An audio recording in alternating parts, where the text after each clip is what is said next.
Hey, you are listening to the Grumpy Guy BJJ Podcast. Hey, what's up, guys? Got to take care of a few things before we jump into this week's episode. First, our Ramping Isometrics for BJJ program. It is a 12-week program, all laid out for you. It's going to help you build strength and cardio in the fastest, safest, and most convenient way possible. This is how James and I have been training for the past year, and we love it. So we put this program together so you can just follow along, and we are certain you will see and feel the benefits that we do. It's only $15. Just go to grumpyguybjj.com, click the drop-down menu in the upper right-hand corner, and you'll find it. Next, R3. This is our K2 D3 supplement. It is a combination of those two vitamins, D3 and K2.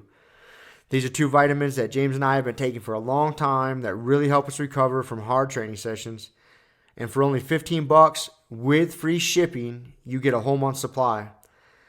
I was going to pull up some studies explaining the benefits of D3 and K2, but I'm not going to insult your intelligence and pretend to be a fucking scientist. I take it. It helps me recover. That's it. So for $15, check it out. And last but certainly not least, we have partnered up with Jiu-Jitsu.com. They have a ton of awesome BJJ instructionals, and they have hooked us up with a discount code for our listeners. It's Grumpy10. So what you got to do is you go to Jiu-Jitsu.com, which is DIGITSU.com.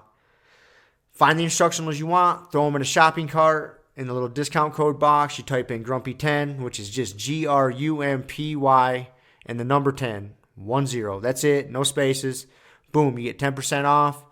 You're up and running. They got a nice app you can download on your phone. That way you can take your instructionals right to the gym with you, watch the technique, drill it. It's a pretty sweet setup.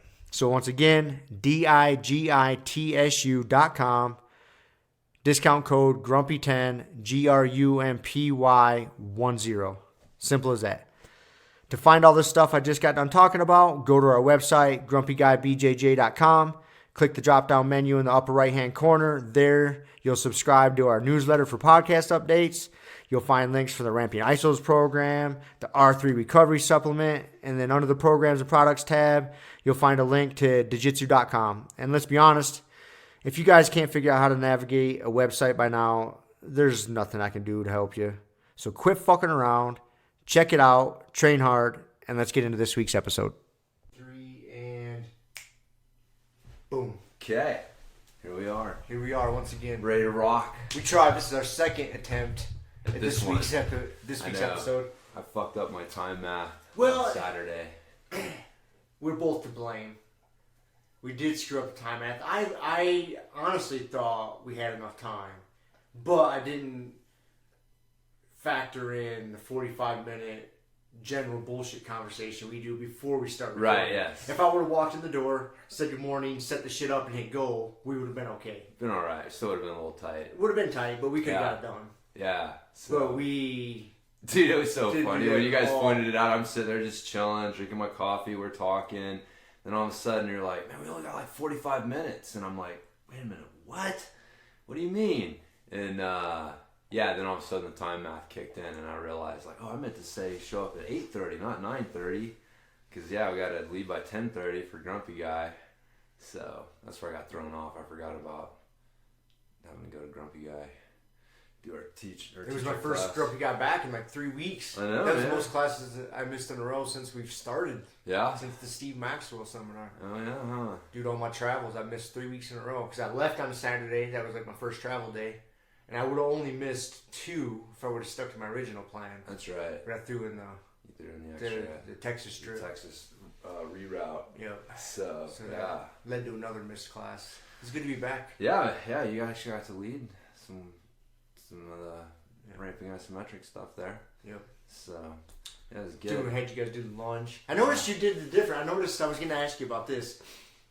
Because I'll switch it up. I like doing, it's more of a yielding isometric. Yeah. The lunge. Yeah. I haven't figured out a real good way to do it with the belt yet. I've played with it. It's not exactly easy, but that's a different subject. I got to do some more experimenting. But I noticed you do more of I would call what you did a staggered stance squat as opposed to a lunge. there's more emphasis. You know, I think there's great benefit to both. Yeah. Yeah, like it's, I guess, in an audio podcast, like, okay, so staggered stance, everybody can envision a lunge. I think if you say lunge, everybody can fucking picture that. Yeah. You say staggered stance squat, people are like, yeah, what are we talking about? Very similar to a lunge, except for in a staggered stance squat, I would say like 90 to 95% of your leg is on that weight is on that front leg. Yeah. That back leg is really just a kickstand.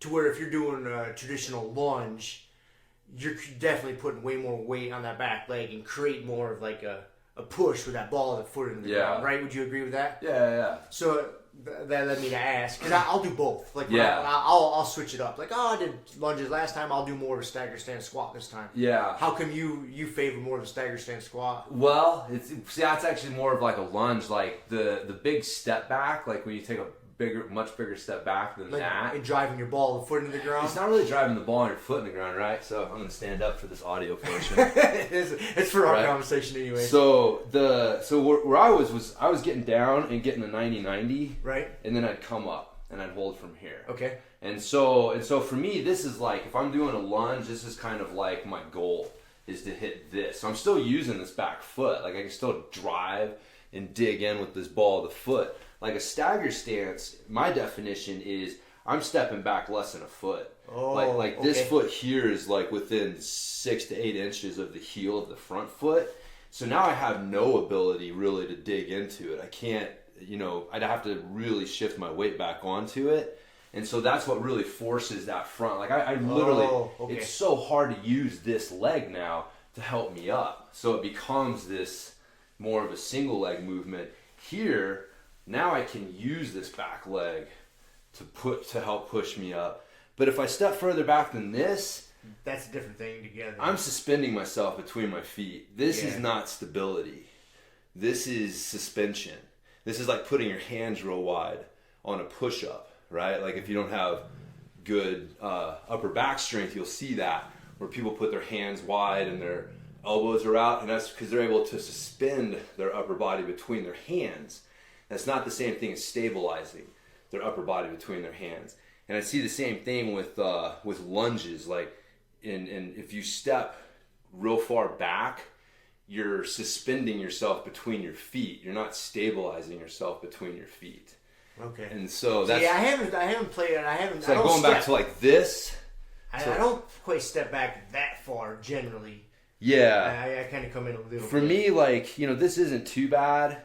Like you weren't in too bad of a position. That's where like you see this where people will do a lunge and they'll step really far back, and it's like they're suspending themselves and they're able to kind of use the tension that's built to coming down, and then kind of use that to help bring them out. And again, that's a totally different thing than stability and strength. Okay. Using suspension and like momentum is a different thing. So anyways, for me, I typically don't like to see people step much further back than where at the bottom you're kind of getting this 90-90 thing going on here. And so, because again, if you think about it, like the ultimate goal is the airborne lunge, right? Mm-hmm. Like this is the ultimate fucking goal.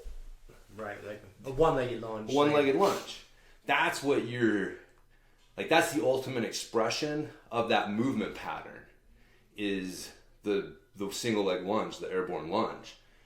And so, that's what you're working up towards. And so to do that, you have to keep pretty centered on that front foot, even though you're using the back leg, right?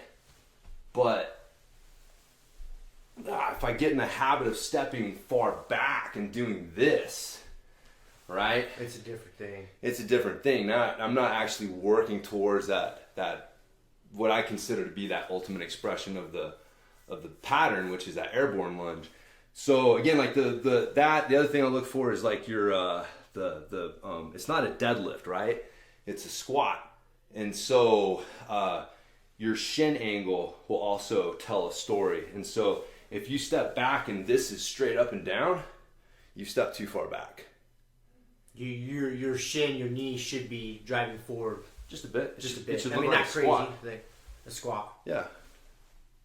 And so, but that's what leads you into your single leg Gotcha. lunge, because you're not going to be able to execute a single leg an airborne lunge with a vertical shin. You're going to have a little forward shift, and it's more of a, that's why it's more of a squat. Do you remember the old myth, kind of getting back into here, last week's podcast, that people would talk about, you shouldn't squat so deep because if that knee starts driving over top of the toe, it puts way too much stress on the knee. Yeah. Do you remember hearing that? Yeah, don't let your knees push forward. Don't let your knees push forward. It puts too much stress on the patella tendon. Yeah. And you would just, that was like the mantra you would hear. Yep. But then you'd watch Olympic lifters. Really what you hear is like, don't let your knees push past your toes. Oh, is that what it was? Yeah, it was really like that. Like your knees shouldn't push past your toes. So they're going to push forward a little bit. And of course, like people kind of took it too far and started, trying to keep their shins vertical. But that's what it was. And then, but like you're saying, then you start looking at like Olympic lifters and you see at the bottom, like, man, their shins are definitely pushed forward. Well, the example I would always use was trying to walk up a flight of stairs without letting your knees push past your toes. You can't do it. Like try just stepping up rocks, doing step ups. Like your knees are gonna push past your toes. And so it's a natural human movement. But again, what you work with a population that has a dysfunction and you don't know how to fix the dysfunction, and you've got a group of professionals, I use that term loosely in a lot of cases, who are working with this, like a bunch of trainers. They don't know what the fuck they're doing. They don't know how to help people improve their movement. They just know how to tell you to do 3 sets of 10 on these fucking exercises that they learn. And so if you're trying, that's where these general rules come from. Like don't squat past 90. Don't let the knees push past the toes, because these organizations are trying to make these blanket statements to, these quick rules of thumb, because they don't have they're not equipping people with the critical thinking skills to figure out, well, how do I fix this problem kind of thing. So, but anyways, that's why I did it that way. I like the lunge pattern, and I found some confirmation bias. I was listening to a interview with Joe DeFranco. Yeah. You've heard of, Joe DeFranco, pretty well-known guy. Trained a lot of high-level athletes. And he likes to build his programming on the big movement patterns like we talk about, the push, pull, hinge, squat. And, we threw in the glute bridge also. So, we think the push, pull, hinge, squat bridge.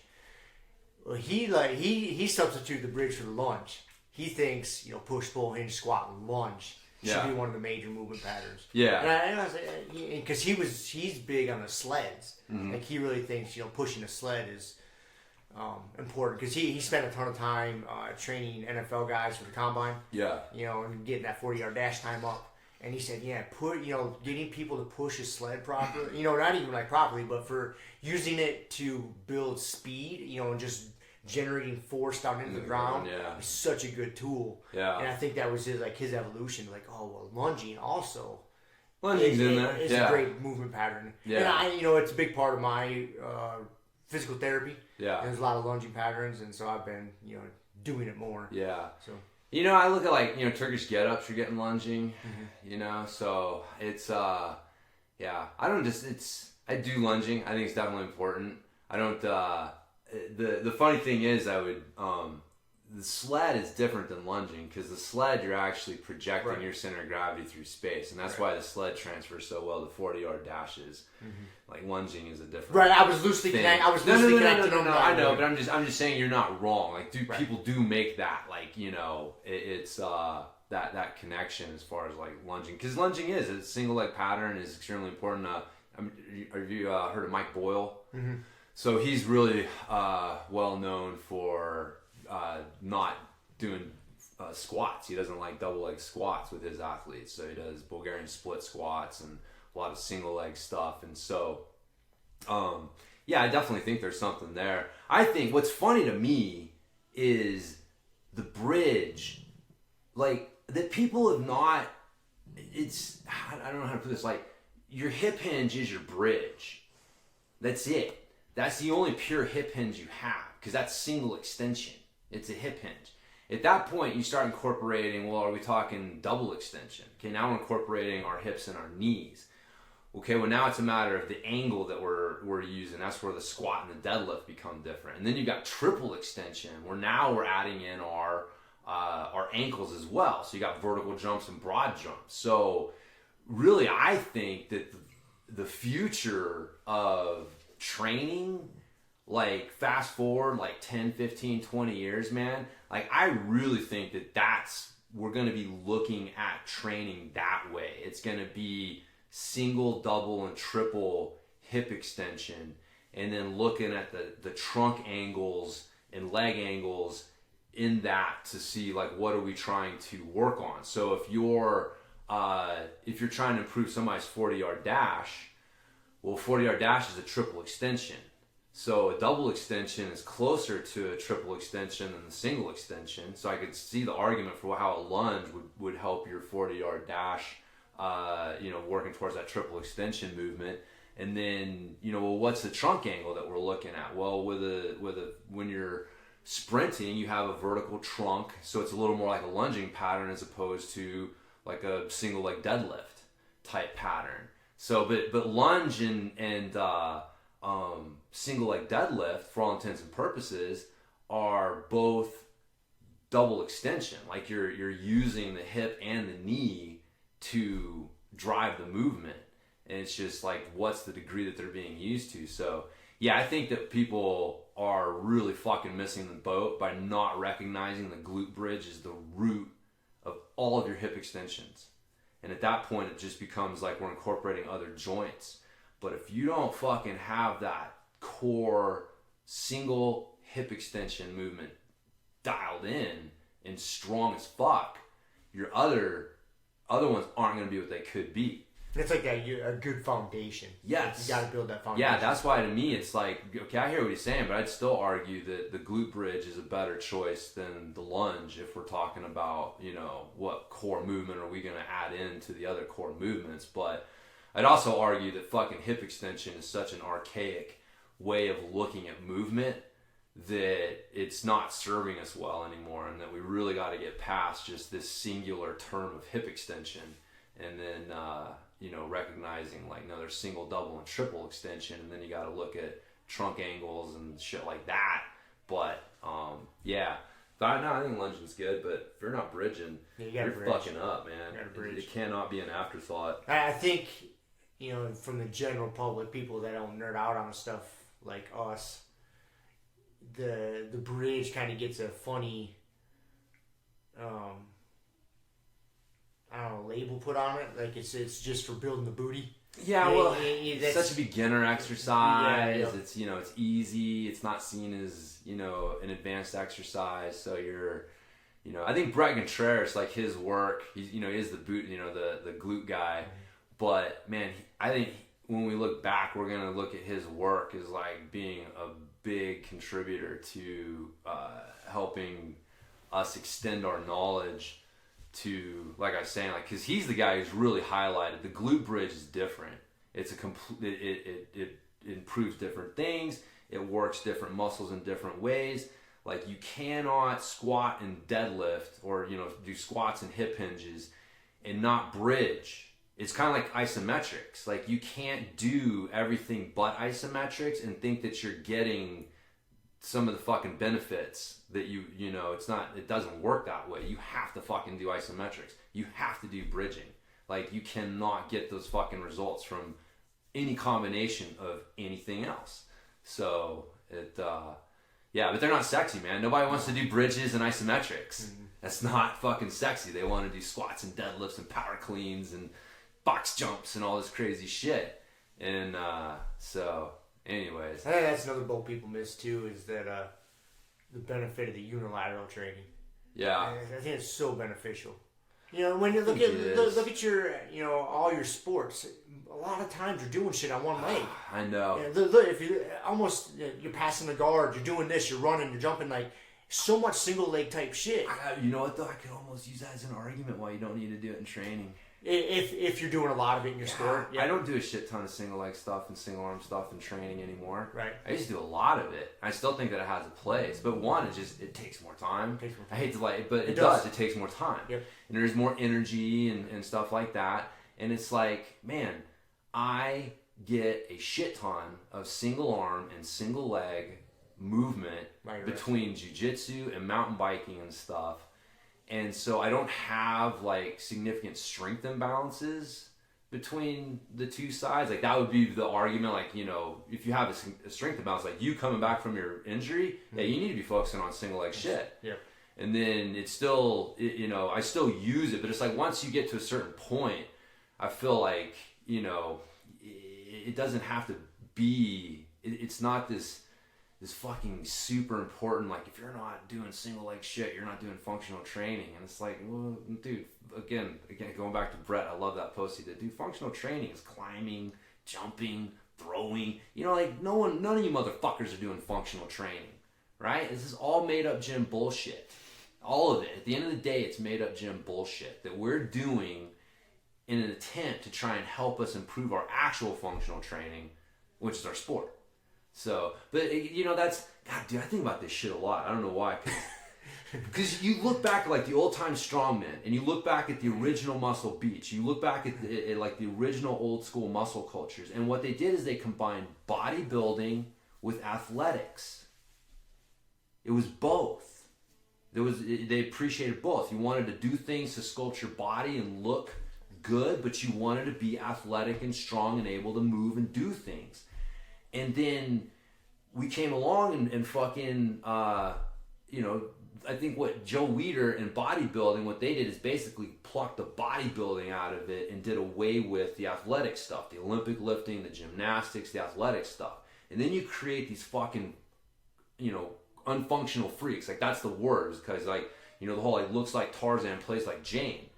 It's like, yo, you look great, but you can't fucking move. You can't do anything athletic. Well, you don't play anything. All you do is lift. Bodybuilding's your whole thing.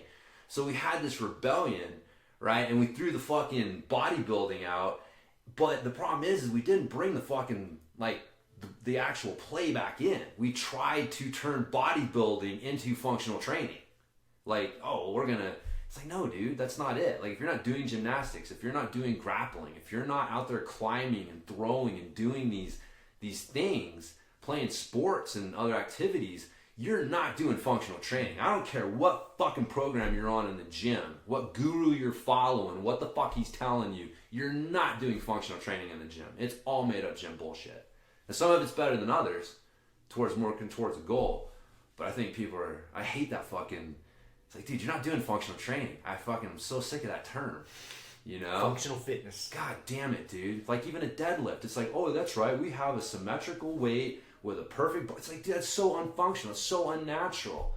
Like, you know, lifting a fucking sandbag, you know? It's... Functional training is so different. Functional training is those mace runs that we did. Mm-hmm. Like, that's functional training. Grab a mace, go for a run... Find shit to jump over, climb on, swing your mace around. Climb under, throw rocks, smash your mace into shit, throw things. Yeah, like that was functional training. We need to do that some more. We still haven't, since you moved into the new place, you still haven't found it. I gotta find a good spot to do it. Hey, have you been on that task? Have you really thought about it? Like, I mean, I'm always looking for a good spot to go. That one spot by my house, it was just so dense with things to do. It was so close to your house, too. So close to my house. Jog right around the corner. Yeah, and like a 45-minute circuit, you know, you could just cover so much shit. There's got to be something around here. Yeah, but like that's functional training, like that MoveNat stuff. Mm-hmm. Like, you know, that's kind of, you know, if you're the movement stuff, people like, anyways, yeah. So, but yeah, do your lunges. Lunges are good, but yeah, I get because you know right now, man, I can't fucking wrestle, and it's driving me insane. Yeah, and so I'm having to put more of that shit into my training program because I don't have the wrestling to get the single leg, single arm.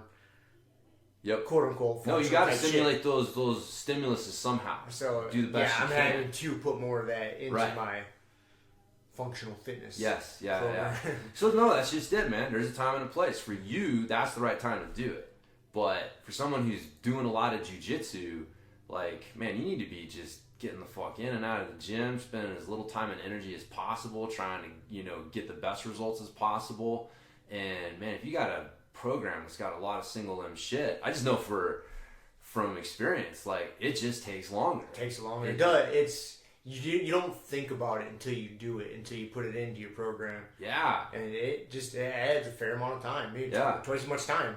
Yeah. Almost, yeah, probably, yeah. Pretty close. Pretty close, but yeah, so, anyways. Lunges. That wasn't on the agenda. That was a good No, I just thought it up. I don't even know why I sat down and that just popped into my head.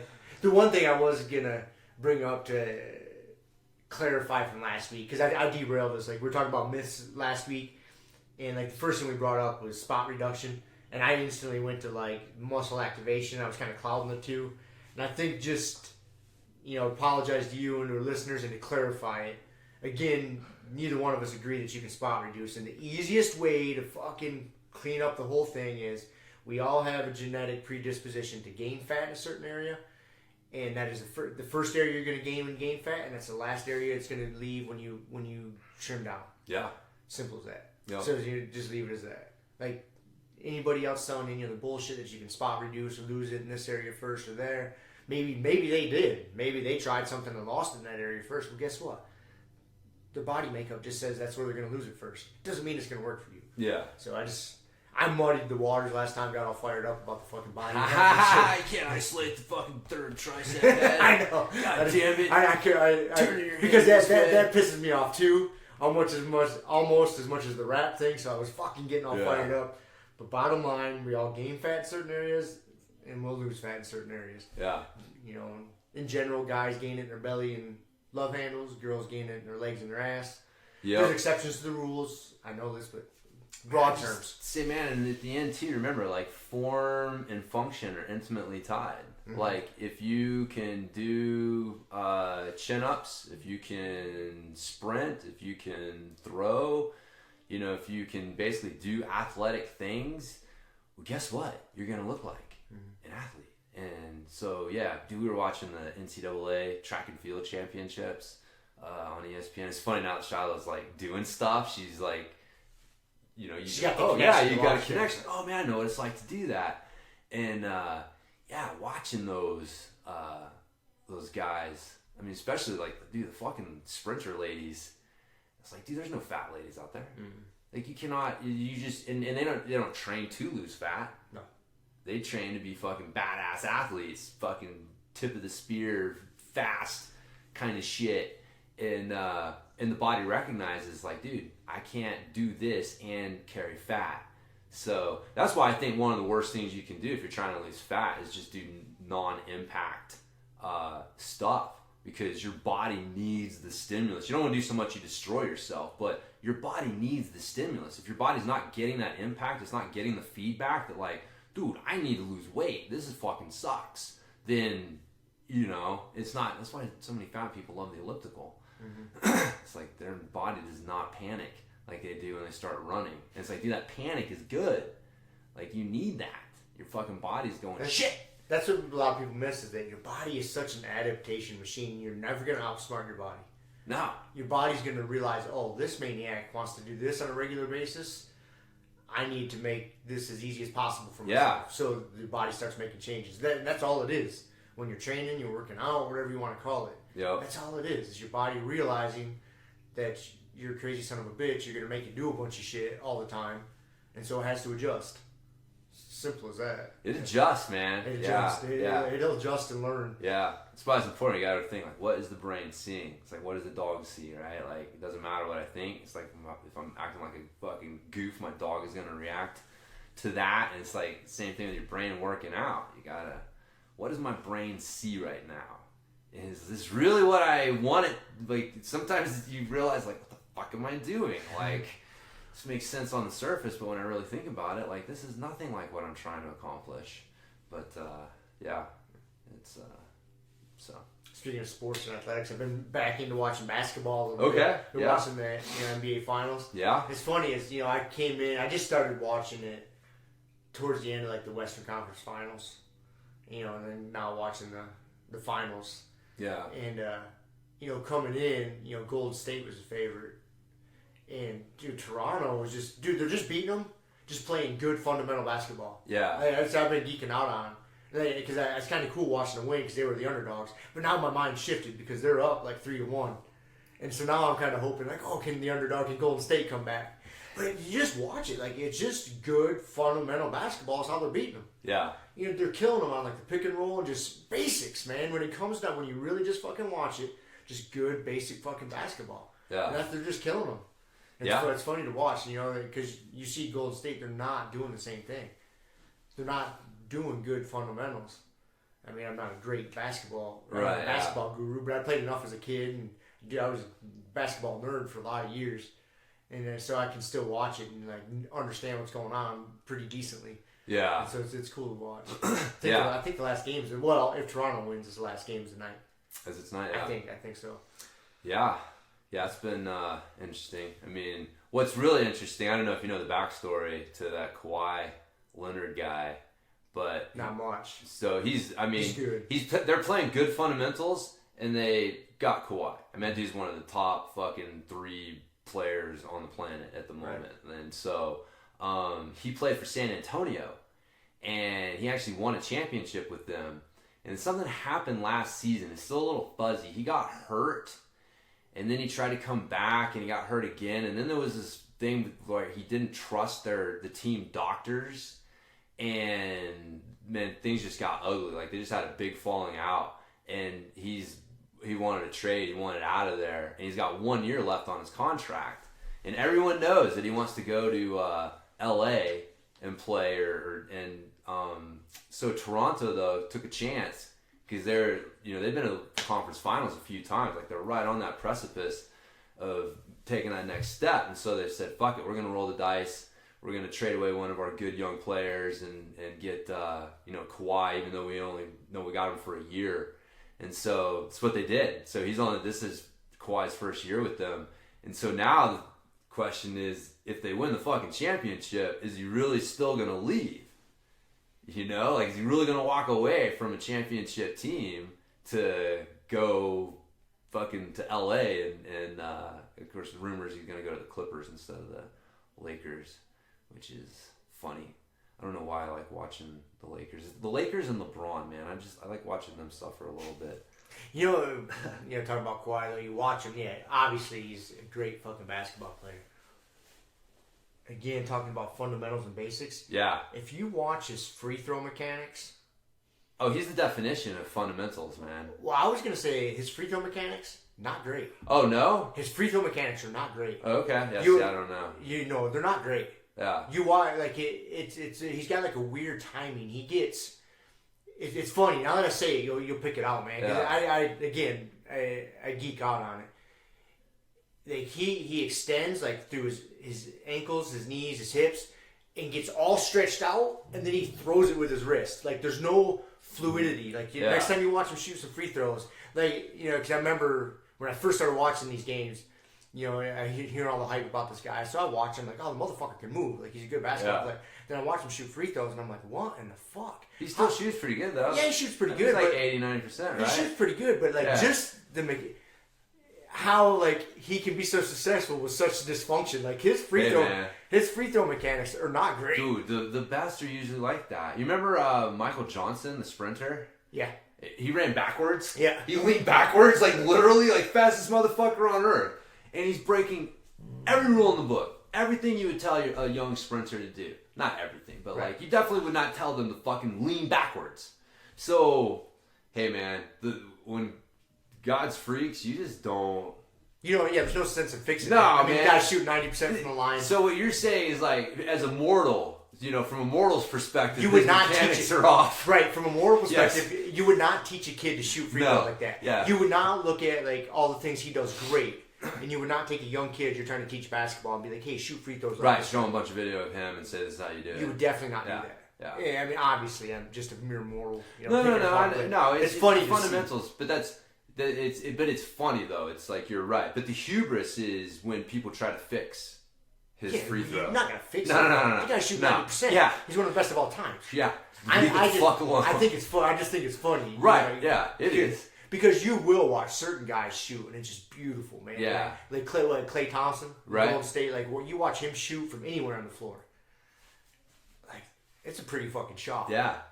just it's what you would teach a kid coming up. Yeah. And there's a few guys, like that, but just sometimes you see those anomalies. All the time, you see those anomalies, and you're just like, huh? See, like, dude, in baseball, like, fucking, his name, Julio Franco. I don't remember him, man.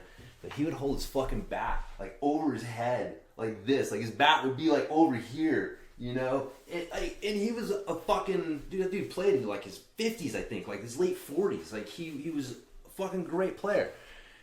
Again, you would never show a kid the picture of that swing and go, that's it. That's how you fucking swing him. It's like, dude, I don't know where you got that, man. But it's working. But it's working. Don't change it. Yeah, don't change it. Because, that's the interesting thing. That is a funny thing because, like, you say, like, okay, well, what makes good fundamental? Because somebody had to define that at some point, right? And so usually what they do is they take a look at, okay, what are the characteristics of the best? Like, the best people, what are they doing? What are their characteristics? And then you can identify, like, okay, there's these, 5, 10, whatever, how deep you want to get into it, things that characterize a good fundamental X.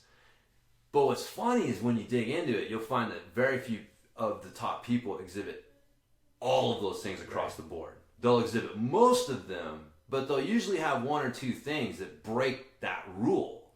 And which, again, is like, I don't know. I think that's what makes fucking athletics so much fun because it's not a formula. We've talked about this before. You look at the best and you say, well, these are their characteristics, but it doesn't mean that following their characteristics is going to make you one of the best. It's a weird paradox that you got to work through. But it's fucking Anyways, glad you're in here, getting back into basketball, man. Yeah, it's fun to watch. Interesting off season. I hope Golden State comes back and wins it now. Now that they're down 3-1. Do you? Yeah, I mean, obviously, I don't give a single fuck who wins it, but it's kind of just rooting for the underdog. Yeah. It's kind of cool to see Toronto winning, just beating them with good fundamentals. They're up 3-1. Like, ooh, now can Golden State come back? Yeah. They look defeated. I don't think they will.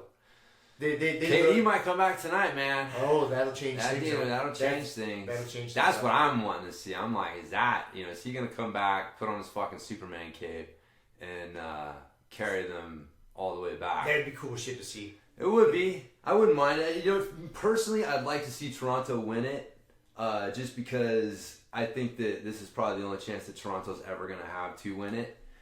And, especially if Kawhi leaves, like, they just don't. Golden State has they can win it again next year. I mean, they still got, Steph Curry and Klay Thompson. They still got, like, their core group, and they're a good destination. Like, people want to go there and play.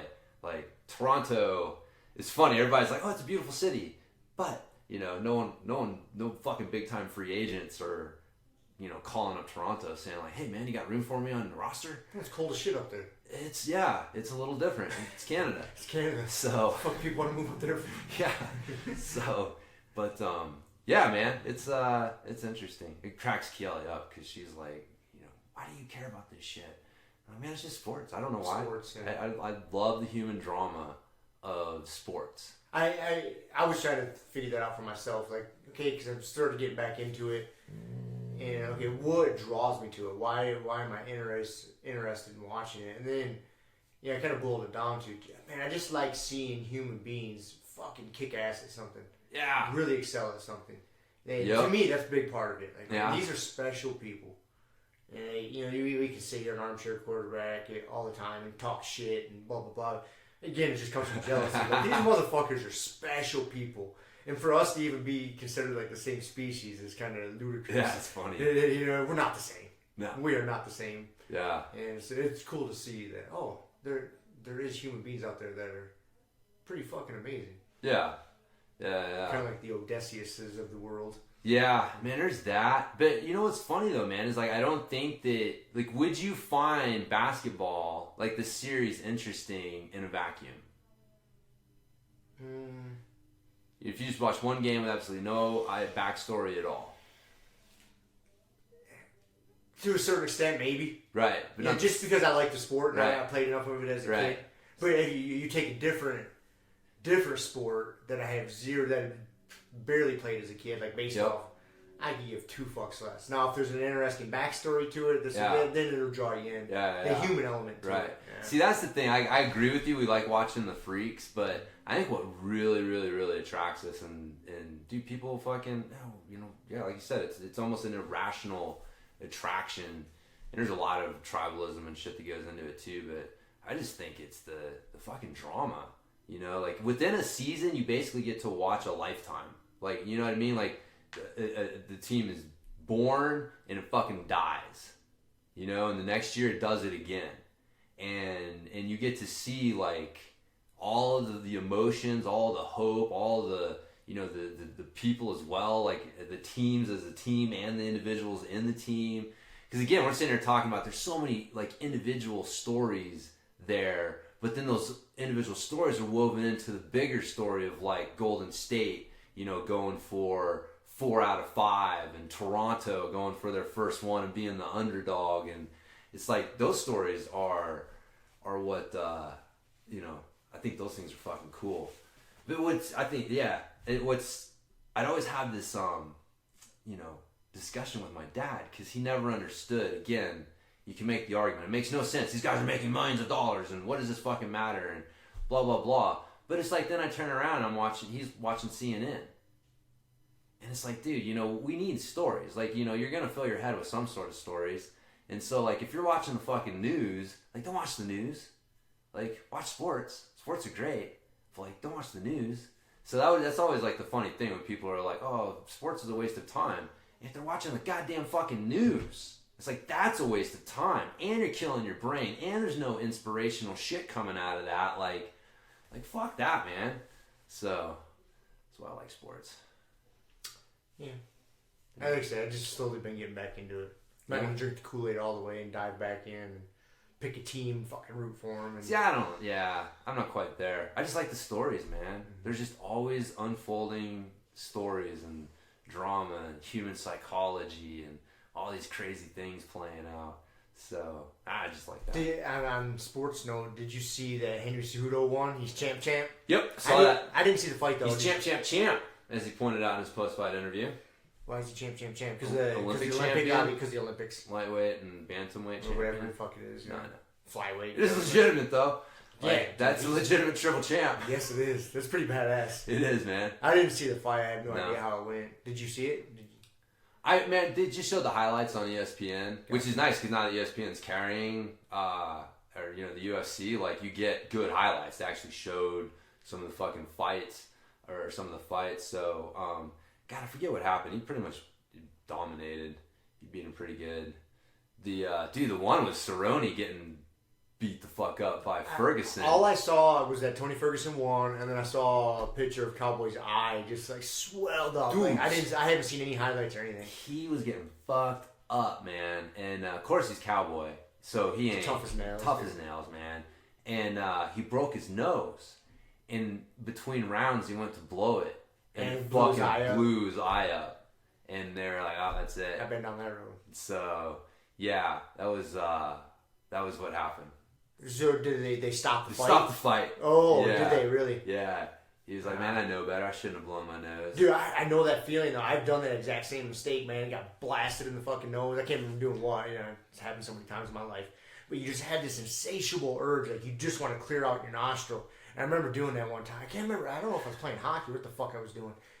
But I just went to Farmer's Blow, and I knew I got popped in the nose pretty good. And we had stuffed some fucking paper towel up there. Was just dealing with it. And then I took that out and I went to Farmer's Blow, and next thing you know, I couldn't see a goddamn thing. I was like, I knew better. But I like, in my head, I had two brains going on. There was like one, like, man, just Farmer's Blow. You'll be able to breathe. It'll feel so much better. And the other side's like, no, your eyes are going to swell up. You won't be able to see. And I'm like, fuck it. And I did it. And next thing you know, literally, it was just swelled closed, and there was no seeing for a couple days. Yeah. Like, God damn. Yeah. No, that's what happened. But, I didn't see the whole fight, but like Tony looked like he was ready to go out for a night on the town. What round did he get stopped in? After the second. Actually, it was only a 3-round fight, right? Yeah, I think so. Yeah. So, but yeah, it was. Again, I not seeing the fight. I can't tell for sure, but Tony's face was completely clean, untouched. That's kind of how I just saw like the after him getting his hand raised or some shit. Yeah. Oh, excuse me. Yeah, and he didn't look beat up at all. No, Cowboy definitely was getting the worst of that, I think. So, man, I don't know how you deny that Tony a fucking title shot. Like, I don't get it at all, man. That's why, Khabib's got Dustin Poirier or something next, right? Yeah, I've heard that. Is that Stone? Is that set up? Yeah, I can't fucking wrap my mind around that. Yeah, it's so confusing how they do it nowadays. There's no rhyme or reason. Because, like, Tony Ferguson was the interim champ. He was They took it from him, right? they took it from him because he... And Dustin Poirier is technically the interim champ, right? And then Khabib's the champ. Yeah. They fucking now that this new entertainment company took over, from Zuffa, who I forget what the name of it is, but they do that. That's why there's so many interim titles, is because they figured out the math that the casual fan doesn't buy the pay-per-views unless there's a championship belt on the line. And so when you get these champions sitting out because of whatever the reason is, they'll throw an interim in because it gets more pay-per-view buys. So now in every goddamn weight class, you get like fucking 2 or 3 interim champs, and you can't even keep track of like, okay, who is the actual champ? Yeah. Who's the interim champs with the plural? And it's muddied up the waters. Yeah. So I can't even keep that weight. It's a 155-pound weight class. I can't even keep it straight. I'm pretty sure Khabib's the champ. No, he's the champ. Yeah. But and then I think Poirier's got a belt. Ferguson had a belt. I thought Poirier had a belt. No, they took the belt away. They took it from Tony. Yeah, they took it from Tony, and I don't know. It's confusing. It's stupid. See, as far as I'm just going off of what I know from wrestling. So the interim champ would be there until the regular champ came back, and then the regular champ was that like the Intercontinental champ? Remember that? Exactly, man. Is that what that was in the there? Intercontinental, and you had your fucking... Yeah. He wasn't the real champ. He was Intercontinental. I know. But they had it was funny how they worked all that shit out. Same thing. It's fucking same thing. Yeah, so... That'd be a good fight, though, Khabib and Dustin Poirier. Yeah. I'm excited. I'm excited to see Khabib fight whoever he fights. Yeah, me too, man. And the thing is, that him fighting Dustin Poirier, I don't even... Of course, I'm a big Khabib fan. But part of me wants to root for Dustin Poirier, too. Like, I'd like to see him beat Khabib. I mean, I want to see Ferguson and Khabib. I want to see Dude, Ferguson's stand-up is, like... Crazy. Yeah, I think if I had to pick of the 2 fights, I'd rather see him fight Tony Ferguson. And he's a 10th planet black belt. So, I mean, I know that's not wrestling. I know that's not Dagestani wrestling. But, he's not going to panic when someone gets on his back or something. I mean, he's so... I mean, would you agree? Would you say that Tony's fucking grappling is compared to Connor's? Like, what would you... Way better. Okay. So that's my point, right? Like, you got someone who's fucking striking is... You could say, like, Connor's got lightning in his hands and whatever, but, like, Tony's striking is fucking just so weird. Just so unorthodox. Just so on point. And then you've got someone who's much better on the ground than Connor, like... To me, I want to see that fucking fight, man. That'd be a good fight. Definitely pay money to see that one. I would like to see Khabib whoop his ass. Now, so if those 2 fight, I'm definitely rooting for Khabib. Right. I want Khabib to fucking strangle that sunglass wearing fucking dipshit, dude. I don't disagree. I'd probably root for Khabib too. Him and Poirier, I'm mixed. Like, I just want to see a good fight. Him and Tony Ferguson, don't know why. I just want to see Khabib beat the fuck out of that dude and just talk shit to him, just hold him down and like, you must quit. You must quit. Where are your sunglasses? I am champion. I want to see him fuck up Tony Ferguson and then him fight George St. Pierre and then ride off into the sunset. Yeah. Dude, GSP, is he not coming back, is he? You never know. Yeah. The money's right, the fight's right. There's rumor mill here and there that he would be interested in the Khabib fight. He would come back for the Khabib fight. That'd be interesting. That'd be a good fight. Yeah. Ooh. Yeah. Because they're both big fellas. I don't know if George can get down to 155, but Khabib walks around 195, 200 pounds. He could fight at 170. Yeah. Just make a super fight of it. Fuck, man. Have them both fight at 170. So, like, the thing is like, I mean, instinctively, I don't know how to put this, like, GSP is interesting because he doesn't have that one thing. Like, Khabib, his wrestling. Mm-hmm. It's like, his wrestling is just off the fucking charts. Like, it's the best, and so almost anytime he goes in there with someone and he fucking fights them, his wrestling is going to be better than theirs. He's got that fucking one freak thing. like GSP doesn't really have that one freak thing. He's just a freak athlete. He's the definition of that well-rounded MMA, mixed martial arts. arts. Yeah. And he pieces it together seamlessly. Right. From the striking to the wrestling to jiu-jitsu. Like, he just pieces it together. So, again, like, that's what would be interesting. That's why he'd be a good fight. Him going against the fucking dude who's just got that, that's why, like, him and Conor would have been a fucking interesting fight. Like, the well-rounded dude against the fucking dude who's got that one thing. And it's like, can you get that one thing? Or can GSP outround him? Mm-hmm. Kind of thing. I think that's what makes it so interesting. Yeah. But that's in my fairy tale world. If I was running the UFC, that's what I would do. Like, all right, you're fighting Tony Ferguson just because we want to see you fuck him up. And then you're going to fight GSP for $50 million, and then you can go back to Dagestan and run the country. Yeah. Anyways, that's the fairy tale world I tend to imagine myself in when I'm painting my house, losing my sanity. If I owned the UFC, this is what I would tell them to do. This is what I would do. This is the fight card.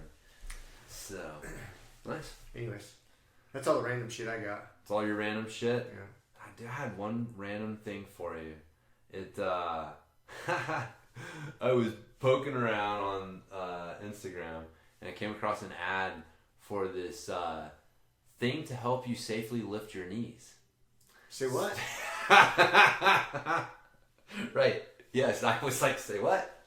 So I had to check into it. Safely help you lift your knees. That's what you said, correct? Yes. Okay. All right. Yes. Obviously, I need more explanation. This is a quote from the ad that popped up. So what it is it's like like a spring-loaded. It's got these two plastic I don't know, plates, I guess, small little plates, and got a hinge in the middle, and it's spring-loaded. So if you bend them together, it's gonna pop back open, right? And it opens like a book, kind of. If I'm visioning, like if it was there's a binder on it. Yeah. Okay. No, it's not. Yeah. I'm just trying to picture it. Yep. Yeah.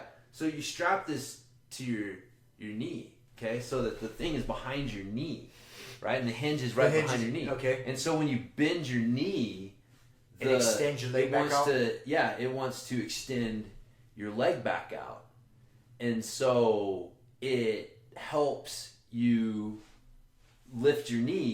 safely lift your knees, because when you step down, like, it's taking the load. It takes like 80 kilograms of load or something. I'm like looking at this thing. I'm like, are you kidding me, man? Like, what is this being marketed for? Like, why? What is the purpose of? Dude, it is like Asian as fuck. I don't know. Asian as fuck. Right? Help you safely lift your knees is like, all right, whoever's writing this is not like native English speaking. With this, and so it is all Asian people in the little video going on. It's something from China, man. Some fucking weird, wacky thing from China. I don't know what they're marketing it towards, man. They had people riding bikes. They had old people walking. They had people doing squats in the gym with this on. Yeah. They're basically like, hey, man, it helps you safely, lift your knees and come out of a squat or something.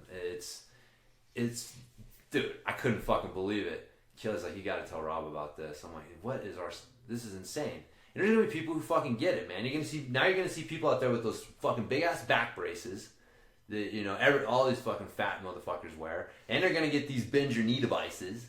So, and they're gonna be exhibiting shitty form, doing everything, fat as fuck. But we're gonna somehow keep those dudes laboring for us. So it was fucking wild, man. They're like, you can do squats, and they're doing like the worst squats, like we were just talking about, like don't let your knees go past your toes. There's definitely a point where you have hypermobility in your knees to make up for lack of mobility in your hips. Right. That is not good, and that's what a lot of people have. And again, we were talking about, so that becomes a common problem where they just bend the knees, and they never fucking extend the hips. And dude, they had these people doing these fucking like deep knee bend squats, and I'm watching their knees shoot forward, and I'm like, oh my god, their fucking kneecaps screaming, but they got the bend your knee device, so it's just like whoop whoop whoop whoop. I was like, oh my god, man, it's a wacky world, man. Yeah, I don't even know what to think about that. Nothing. It just adds to my frustration of people when I look around and see people constantly seeking comfort and pleasure, and it just agitates the fuck out of me. I came to that realization yesterday when I was out there suffering in the heat of the day painting, and I was saying, why do I get so annoyed with people? I was really trying to distill it down. Like, why do I care so much? When I see certain things in the world and see certain people, I was like, what is it that annoys me? Why does my fucking blood pressure rise when I see certain things? And I couldn't figure it out, man. I'm just thinking about and then I was like, then I came to maybe a conclusion, and I may rethink this today as I'm back out there fucking painting. But I came to the conclusion, like, what really annoys me when you see people spending great amounts of time, effort, and money seeking comfort and pleasure. Like, that is just, it's such a flawed way of doing shit. Yeah. And it's not helping you in the long run. Yeah. When all your efforts are going into how can I be more comfortable? How can I be more comfortable? How can I do less activity and be more comfortable? That shit fucking infuriates me, man. It just, I won't even start ranting on it. I just get too angry. No, man. I think there's definitely something there. I mean, it's funny, man. I finally finished that Right Side of History, the Ben Shapiro book, yeah. And there's a lot of fucking great points in that book, and goddamn, dude, there was probably the craziest statement I've read in that entire book. He was quoting, I forget her name, one of the feminist chicks from the 70s or 80s or whatever, and it was a quote that she wanted to see a time when the choice to stay home and be a mother wasn't even available to women. There wasn't even a choice available to them. And the reason was because she thought that too many women would take that choice. So if you give people a choice that you know that they're going to take, that's a way of controlling them.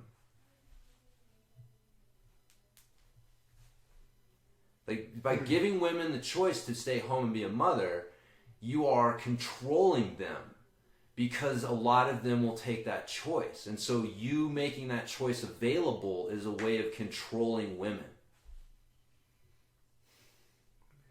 I'm like, dude. The line of thinking there. Dude!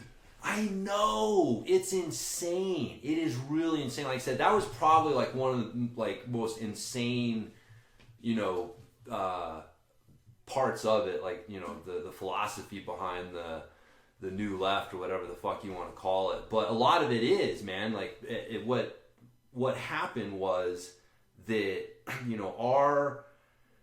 our Western civilization being built on the foundation of really Athens and Jerusalem. Like you said, we have Judeo-Christian values, and we have, the Greek logic and philosophy, and those two things, the tension between them, of those two philosophies coming together is what created Western civilization. But at the heart of it, whether you're talking about Greek reason or Judeo-Christian values, at the heart of it, there is something, like the Greeks referred to it as the unmoved mover. Like, something put things in motion. Something gave, because to them, the idea was like, helping discover the telos, what was your purpose, right? Like, a dog has a certain purpose. Like, there's something that makes a dog a dog. Like, a dog has a purpose.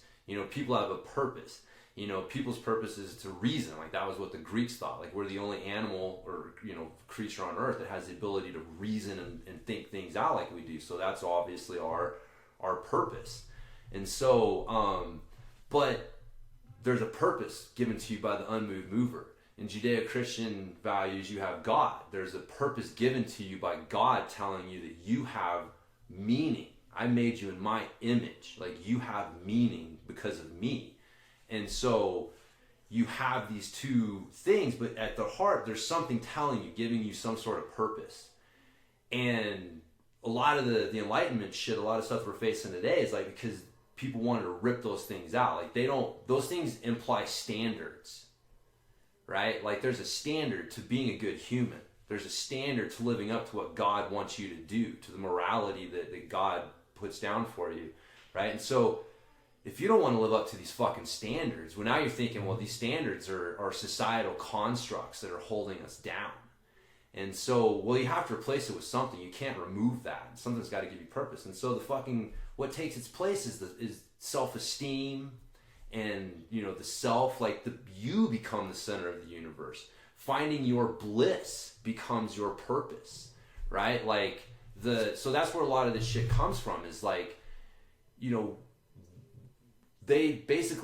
we get boiled down by science to being no different than a dog, in that we're just here to seek pleasure and avoid pain. That's it. You can point to everything that we do, from morality to family to everything that we do. You can boil it down as, dude, we're just basically animals trying to seek pleasure and avoid pain. And that's really all that there is to this life, because there's nothing after this. So, buddy, you better get as much pleasure and avoid as much pain as you can. Right? I mean, but that's basically but that's why it irritates you, because it's not natural. That's not normal. That's not how societies, that's not how families, that's not how anything functions. Nothing can function when you are the center of your own universe and your only fucking desire in life is to seek pleasure and avoid pain. It doesn't fucking work. So it irritates me too, but that's what it is. But these people are lost because they've been told that this is what you're here for, right? There is no higher purpose, it's all about seeking your bliss, bro. Right? So agitating. Dude, it's agitating. Oh, what was the other thing? Self-esteem. The core fundamental question of, are you born with self-esteem or do you earn self-esteem? You're born with a certain amount of it, right? You have to be. It's a philosophical question. I think you're born with the kindling of it, the little twigs of it, and then you have to build it. If I had to, decide right off the top of my head. Yeah. So, here's why that question matters, right? Because if you're born with self-esteem and the world beats it out of you, then it's anything that's taken away from your self-esteem is the problem. And parents disciplining their kids is a problem, because hey man, if you just left the kid alone, his self-esteem's fine. You punishing him, you putting rules on him, you doing these things, you're fucking impeding his self-esteem. You're making him feel bad when you tell him that he did that wrong, or you punish him. He feels bad. You're messing up his fucking self-esteem. Or if you're, hey man, you're making me feel bad. You're calling me out on doing something wrong. I feel bad. You're fucking up my self-esteem. I don't want to hear it because you're fucking up my self-esteem. Or is self-esteem something you earn? It's no, you do shit. And you doing shit earns that self-esteem. You tell the truth when it's hard. You fucking do the right thing when no one's looking. You follow through on your word. You work hard and you see that I did well at my sport or whatever. You set a goal that I'm gonna fucking those things build your self-esteem. But it's just funny because until that book kind of pointed out, I never really thought about that's a fundamentally different question. If you think you're born with it, then anything that interferes with it is a problem. But if you think that you earn it, it doesn't matter what the fuck other people do and say or whatever, because it's you've earned it. It's a solid foundation. It's not this shaky thing. Yeah, and if something happens that's a blow to it, that's okay. It's okay. Because that's just... I've earned it. I've earned it. You can earn it back. Yeah. You can understand what that challenge was. Why did that sting? Okay. No. Yeah. You don't have to go around just trying to protect yourself from any perceived slights to your self-esteem. So, I was oh man. It's interesting. Yeah, it's really interesting, man. Yeah. Really interesting when you fucking think about it. Makes sense. Speaking of books, what do you suggest next? For his old books, I read the Iliad, I read the Epic of Gilgamesh, I read the Iliad and the Odyssey. I want to, because that's the way I've been doing it now. Is I get one newer book going and one older book going. Yeah. What's your suggestion for an older? Oh man. Archaic text of sorts. Dude, I mean, the other one I read, the Plutarch's Lives of Noble Grecians and Romans. That's one that you would just have to like slog your way through. You know what I mean? I would just make it like your second book. Uh-huh. Like honestly, I listened to that Naval guy, his interview. I mean, it was interesting, man. That was such a great interview. That's probably like I was breathing a sigh of relief, thinking like, okay, somebody fucking smart enough sees some of these other things that that I think. But that was one thing I liked is he talked about like I don't read just one book at a time to completion. It's like I'm trying to read a few things, look for ideas, and so for me some of those books are kind of like that. It's like I got my main book I'm reading, and then I kind of got my background book, if you will. But that one was good. I'm not gonna lie, like I really liked that one. That was a fucking. Maybe that's what I'll do. Yeah, that was a good one. And another thing is like get into like Spartacus. Like if you've never dug into that, like there's not like a book, but there's definitely like historical or history books and stuff that dig into it and talk about. I think like Spartacus, fucking Hannibal. God, I forget who else, man. There's like dude, those two right there are like. If you've never really dug into those guys' stories, fucking dig into their stories a little bit and really crazy shit. It's interesting guys taking on a fucking empire. I mean, Hannibal marched up and down the Italian peninsula for fucking years, and the Romans couldn't stop him and just kept avoiding him. It's just wild shit, man. They almost had him cornered a few times. He lit the fucking horns of his cows on fire to confuse the Romans. They thought they were under attack by like all these more people than they were, so they ran. It's like you can't make this shit up, man. It's good stuff. I really like saying I'm big in these old books. Yeah. Maybe something about Hannibal would be good. I would say like just kind of books on that historical period. Right. That's what I'm aiming for. Yeah. As opposed to like the Odyssey or like another book that was from that time or like written. So I'm really using a broad brush. Yeah. Because like the Plutarch would be like a book from that time, but there's a lot of fucking super interesting books about characters from that time that would be good. And the cool thing there is a lot of those books will reference other books, and then you'll be like, oh man, I want to go read that book. If that was like I see this thing referenced all the time, I'm just gonna go read that fucking book about this guy. And so it's a good way to kind of get your start wandering down that road. It's a good road. I'm gonna keep wandering down. Dude, I love it, man. I love history, especially like the old time fucking Greek and Roman. Throw in a little military history, and that's why like I always like I can't help but look at jiu-jitsu through that lens, and I'm always thinking like you don't try to fucking smash the Spartan line. If you're going up against the Spartans, you can't just fucking smash into them up front. Like, that's stupid. You got to figure out something else. So, it's, it's good shit, man. People that don't know their history are doomed to repeat it. I think I've heard that somewhere. Yeah. Sounds familiar. Sounds familiar. Sounds sort of familiar. Fuck yeah. So, all right. What else do I got in here? I was digging around. I came across a good scientific term for bonking. For bonking? Yeah. Like hitting the wall? Yeah, hitting the wall. Yeah. Ready? Catastrophic biological failure. CBF. Catastrophic biological failure. Yes. I've definitely felt that before. Yes, me too. When they said it, I was like, oh yeah, that is a really good way to fucking describe that feeling. That is perfect. This is catastrophic biological failure. I was dying, man, when I read that, because I read it and it took me a second to realize, like, oh, they're referring to hitting the wall or bonking. But then I was like, I like that term, man. I'm gonna write that one down. That's funny. Yeah, that does explain it like perfectly. Yeah, that's what it fucking feels like for sure. Yeah. So there's that. Man, it's funny. I was digging around. I found one interesting thing. Somebody's made a judo throwing machine. So you can simulate doing like fucking throws.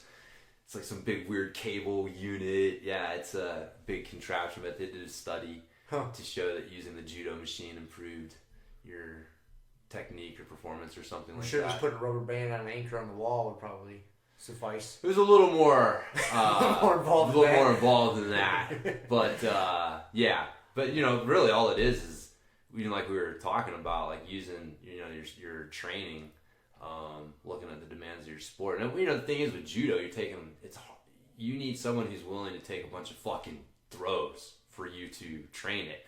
So if you can come up with some way to simulate that movement without the same physical toll, that's a bitch ass way, just seeking comfort. And I don't know if it's seeking comfort. Judo has plenty of fucking practices built into it. So like when you're practicing a throw, a very good way to practice it, because the big part of the throw isn't necessarily the throw, it's actually the setup, the footwork, the grips, the kazushi, the breaking the balance.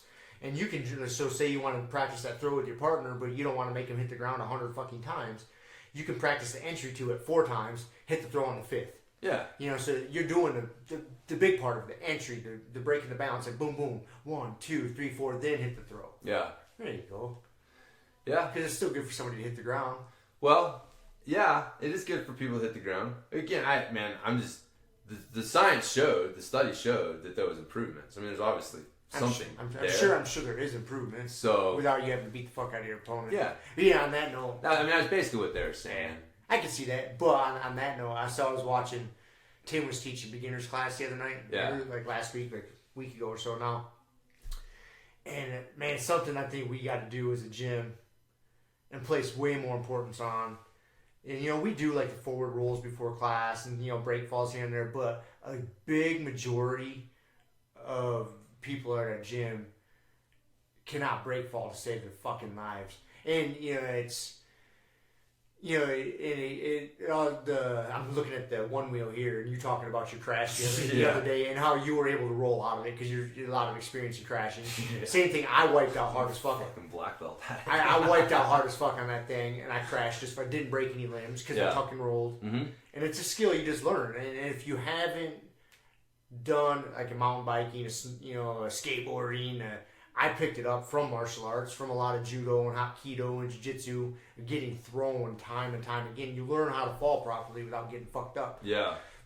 And I think we've, I say we, I'm not blaming you, but blaming myself as a senior student at the gym that, man, we've got to get people better at falling. And like one of the easiest ways to do that is just drilling the shit out of the hip toss, the major hip throw. Yeah. It's just because that is such an easy way for someone to learn how to break fall properly because they unwind properly. Everything is it's set up for a perfect side break fall, and just fucking reps of that. Just getting people comfortable hitting the ground, understanding if you hit the ground right, it's not gonna hurt you. Right, yeah. I just saw there's just spotlight on it. I was like, oh my goodness, dude. We've got people that have been training here a long time that can't break fall at all. I was like, yeah, we have to fix this. Yeah. Dude, there's so many fucking things, man. Break falls. I mean, technical stand's another one that every once in a while you'll do something and you'll realize like, oh, wait a minute, like this person doesn't really understand how to do a technical stand. And, because man, even just doing them in class, you see people doing them wrong. And so if you're not taking the time to like stop and correct them with what they're doing, they just keep drilling the wrong stuff. So yeah, that's always the, if that's training though, man, you see fucking holes in your athletes. Oh, we gotta fix these holes, man. Yeah, fix these holes. I know they're not starting holes to fix. Yeah. We're not teaching you some sweet fucking spinning armbar, blah, blah, blah. Like, guess what? You're break falling tonight. Man, knowing how to fall, just being comfortable in the air. Yep. Yeah, it's funny. I was thinking about that this morning. It's like, it is like people, if you don't know how to get fucking tossed in the air and stay relaxed and be able to, control and distribute that impact, you can fuck yourself up. Yep. Like really bad. So yeah, it was funny. That's what I looked at, takedown stuff and having to take falls is training for falling on my bike, because you don't want to fall on your bike.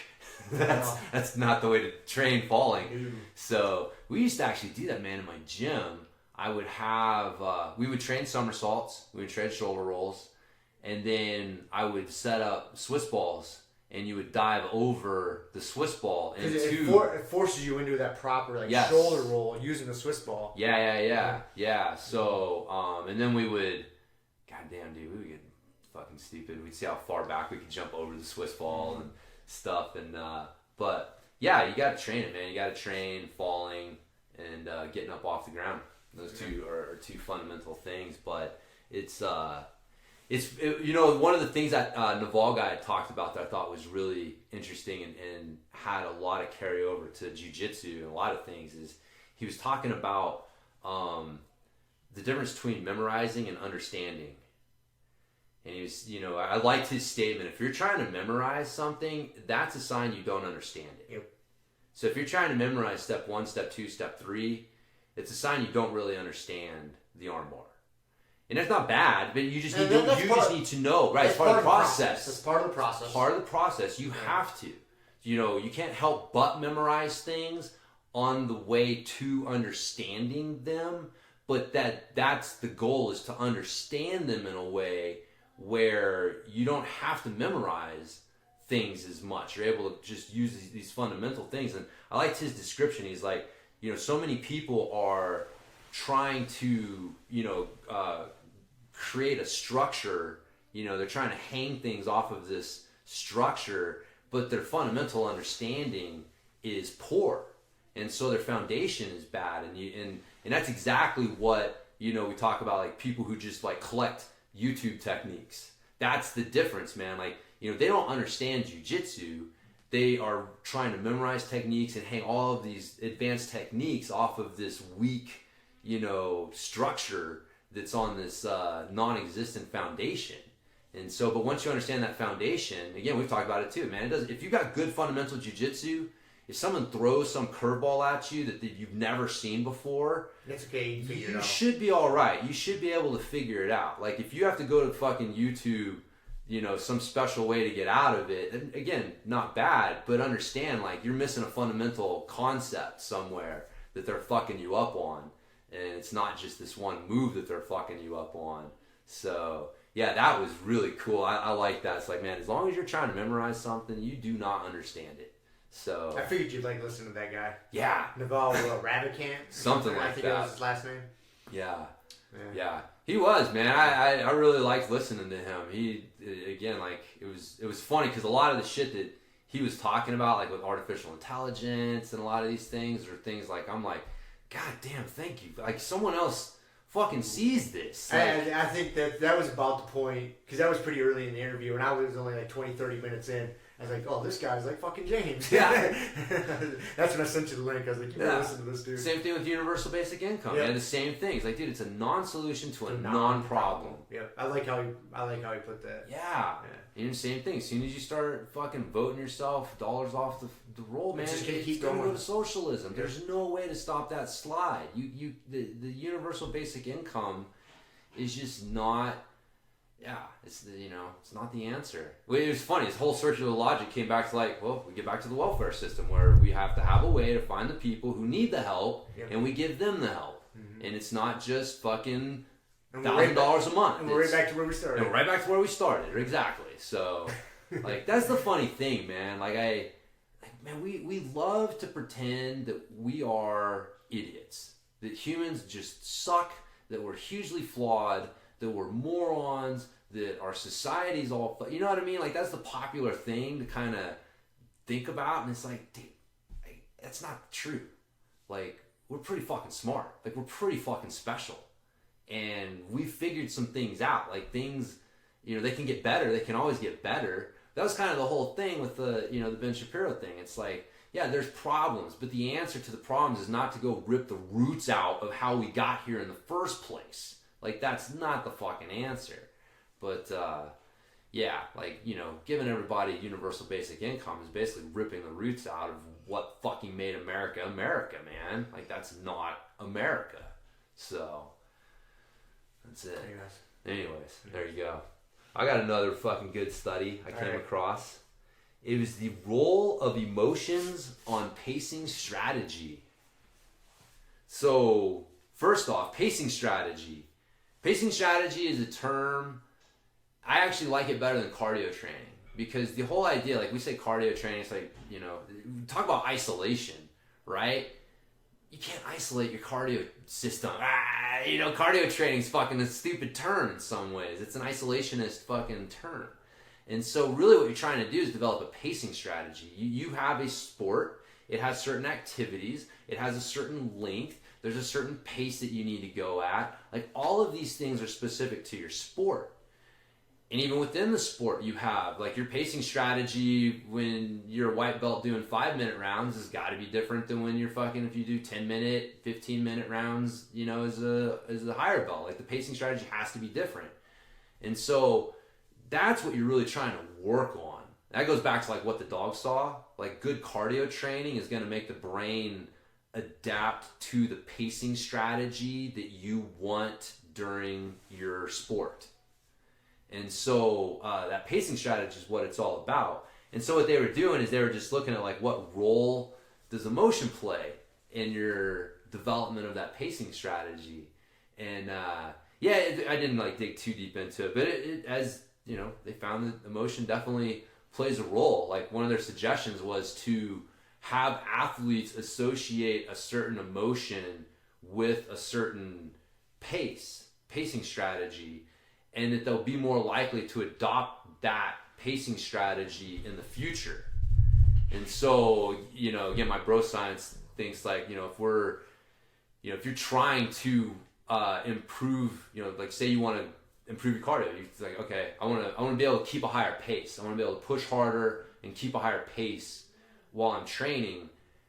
You can be fucking sure that if you're miserable and it sucks, like, you have negative emotions while you're training to do that, it's not gonna fucking stick the same.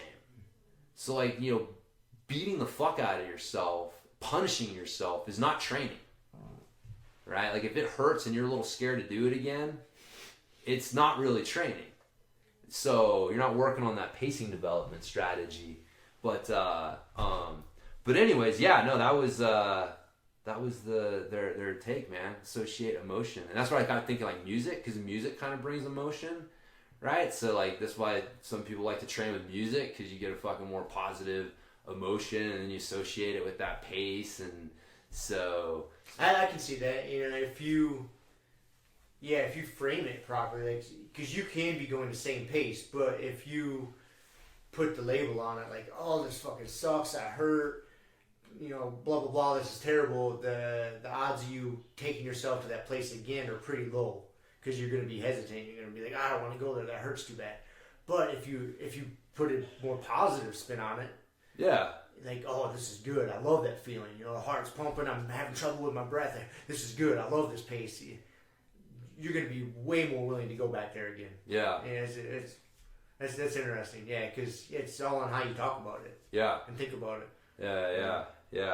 Yeah, no, what was their quote at the end? They proposed novel perspectives to maximize performance and avoid overtraining by paying attention also to the emotional state in the training process. So, and this is some of the stuff like HRV would probably tell you as well. Like, your HRV being off is, I can definitely tell, like, dude, when my recovery is low, like, I feel off. Like, it's definitely harder for me to be in a positive frame of mind and stuff. And so, just knowing your athlete, somebody walks in, and it's like, we've talked about it before. It's like, dude, they walk in and it's like, dude, my girlfriend just left me and I lost my job, my dog got ran over, and you had them scheduled for some super hard fucking kick-ass workout. Like, you may need to modify it a bit. Their emotional state is going to affect it. Yeah, and then if you just keep pushing them regardless of paying attention to that emotional state, you're not actually helping them. You're actually making them associate that pace and that type of workout with these negative emotions, and it's not a good thing. So, but it's interesting. Yeah. Makes sense. I can totally make sense of that. For sure. Yeah. That's funny. A lot of science is like, well, yeah, duh, when you think about it. Yeah. But it's just cool to have people out there studying this shit. So smarter people than myself. Yeah. Me as well. So there you go, man. Pay attention to your emotions and your sleep, which leads us to today's topic. Yes. Sleep. Not as smooth as last week's transition. That's pretty smooth. It was pretty smooth, though. Sleep. It's fucking important. It's super important. I have a curveball to throw your way here towards the end. I don't want to throw it at you right off the bat. I was hoping you'd throw it at me right away. Nah, I'm going to throw you some. We'll just throw some soft pitches back and forth and fucking tee off on them, and then I'll throw the other one out there and see what you think. Now you got me curious. I want to blow through all the soft pitches. I want to get to the fucking curveball. So sleep. We're talking about sleep, the importance of sleep, some tips for sleep. One, what's interesting, Joel Jamieson, he does the Bioforce and the fucking Morpheus recovery stuff. He's doing a call tomorrow for the Bioforce certified coaches, which I'm one of them, and so on sleep. And so he sent out an email yesterday. I think that's probably what made me think about it. Kind of saying I'm going to have the call, but he had some stats, some interesting stats I wanted to throw out there at first to kind of lead off. So the first one was sleeping 6 hours a night or less is associated with a 40% increase in cancer. He said that the World Health Organization actually considers night shift working to be carcinogenic. Mm-hmm. I've came across that same stat before. This one's for youth athletes, but I'm sure it probably holds true for older athletes as well to some degree. But youth athletes that get less than 8 hours of sleep are 170% more likely to get injured. Ooh, that's fucking huge. Huge, man. We said currently less than 25% of today's youth get enough sleep, and then anything less than 8 hours of sleep can lead to a decrease in aerobic power output by up to 20%. And aerobic power output is definitely something that Brazilian Jiu-Jitsu athletes are concerned with. Mm-hmm. And so, decreasing that by 20%, you will feel that on the mat. Or vice versa, if you haven't been getting enough sleep and you start to get enough sleep, you will feel that on the mat. So anyways, I just thought it was to kind of kick off, like sleep's a fucking serious thing, man. It is a really serious thing. And, as you're reading these things off, we could do plenty of digging and find all sorts of statistics that, prove our point that how important sleep is. And, I mean, not to my knowledge, you're not going to find very many studies that show that sleep isn't important. No, I don't think you're going to find any. You know what I mean? But how many studies and how much information you got to throw at people to get them to fucking realize this? Yeah. Because it's a weird thing. People don't, in general, and again, don't place a ton of importance on it. And they may say they do, but their actions, say differently. Yeah. Just because something I come back to a lot is like people's sleep routines or lack thereof. We're creatures of habit and routines, and a lot of us will have like a morning routine. A good handful of us do. We do this, coffee. You have a morning routine whether you realize it or not. Correct. And it's to set you up for a more successful day. Yeah. The more you can be if you take control of your routine. If you take control of it, that's kind of what I'm getting at. Yeah. If you take control of it, it can be. Same thing, like if you are the type of person that works out quite a bit, goes to the gym, you usually have a routine. You get your gear together in the same spot or the same, and then you do this, you make sure you got all this. Like you have routines for the thing, especially if you're doing something that's important to you. You have a routine for it. Yeah. So many people put zero effort into their sleep routine. They just, I'm tired, let's go lay down, and they just fucking lay down in bed and scroll around on their phone. Watch TV or fuck around on their phone for an hour until they, start dropping their phone on the chest and then go to sleep. And they must say, oh yeah, it's... Dude, have you seen that? There's a fucking iPhone commercial out that drives me nuts. It is exactly that. Like the premise is that the iPhone battery will outlast you. And the whole fucking commercial is people who have literally fallen asleep while watching or playing something on their phone. So, yeah, anyways. But that's how fucking crazy it is. Like, in today's society, you expect... That's the norm. That's the norm. You fucking play and watch shit on your phone until you fall asleep. Yeah, I'm the weird one, because I tell people, like, dude, I don't take my phone into the bedroom. Yeah. I charge it out on my kitchen counter. And that's it. It's just a rule I set for myself. It doesn't, like, when it's time to go to bed at night, my phone does not go into the fucking bedroom. Yeah. Simple. I don't have a TV in there. I don't have a fucking iPad in there. I don't have a phone. No screens. And if I'm doing anything, if I'm laying down in bed sleeping, I'll read. Yeah. And I'll read until I'm fucking losing lines on the page, or I drop my book, and then, okay, then I'll fall asleep. Yeah. And and I'm not reading something super intellectually stimulating. Yeah. Not getting you all amped up. Right. And, I'm reading the Odyssey or something. It's sometimes it gets you a little amped up, but it's a not. Little bit, It's you know what I'm saying. It's a cool story to read. But yes, most people just put zero effort into it, man. They just don't. They don't think about it at all. Yeah. And they wake up and drag their ass through the day, and it goes to, like, I talk to people about setting that morning routine. Like, place first things first, and getting up, and you're worried about your fitness and health. Why aren't you fucking working out in the morning? You tell me you can't wake up an extra 15 minutes to do some sort of mobility routine. Yeah. That's usually where I start with people a lot. Like, they just have, I'm not a morning person. I don't like waking up. Well, then, okay, let's go back to look at what are you doing before you go to bed at night? How about if you fix that? I bet you anything you'd wake up with more goddamn energy. Yeah. It's another one I get fired up about, just because people don't place any importance on it. And all the little things. It's an afterthought. It's an afterthought. And all the little things you can do to improve your sleep. Yeah. And it makes a goddamn difference. Right. And it's... Yeah, which is, we've heard the thing, sleep when I'm dead. It's a badge of honor kind of thing. Such a fucking bad thing, man. Yeah. Such a societal, bad societal norm that we've taken on. A lot of it's social media driven, we're seeing these people claiming, posting all this shit, and you're like, oh man, look, The Rock never sleeps, fucking Anthony Robbins never sleeps, or whatever. It's like, so you think, like, I got to do that too, or else I'm being lazy. I mean, I know I definitely can't. I fell into that. Yeah, that. Trash. I mean, dude, just coming up, man. It's like our puritanical roots in this country sometimes can rear their head, and that's sleeping in too much sleep. That's fucking sloth, brother. Mm-hmm. That's one of the 7 deadly sins. So you don't need that. You don't do that. And there's a lot of stuff. People it's just like you said, they don't think about it. It's such an afterthought. It's almost like an inconvenience. They don't want to go to sleep. It's like they could just stay awake the whole time. They would. And but yeah, without sleep, man, it's unfortunately we are creatures that need sleep. And there's so much that goes on. I mean, besides the shit that you're avoiding, it's also when you like consolidate your memories, helps with learning.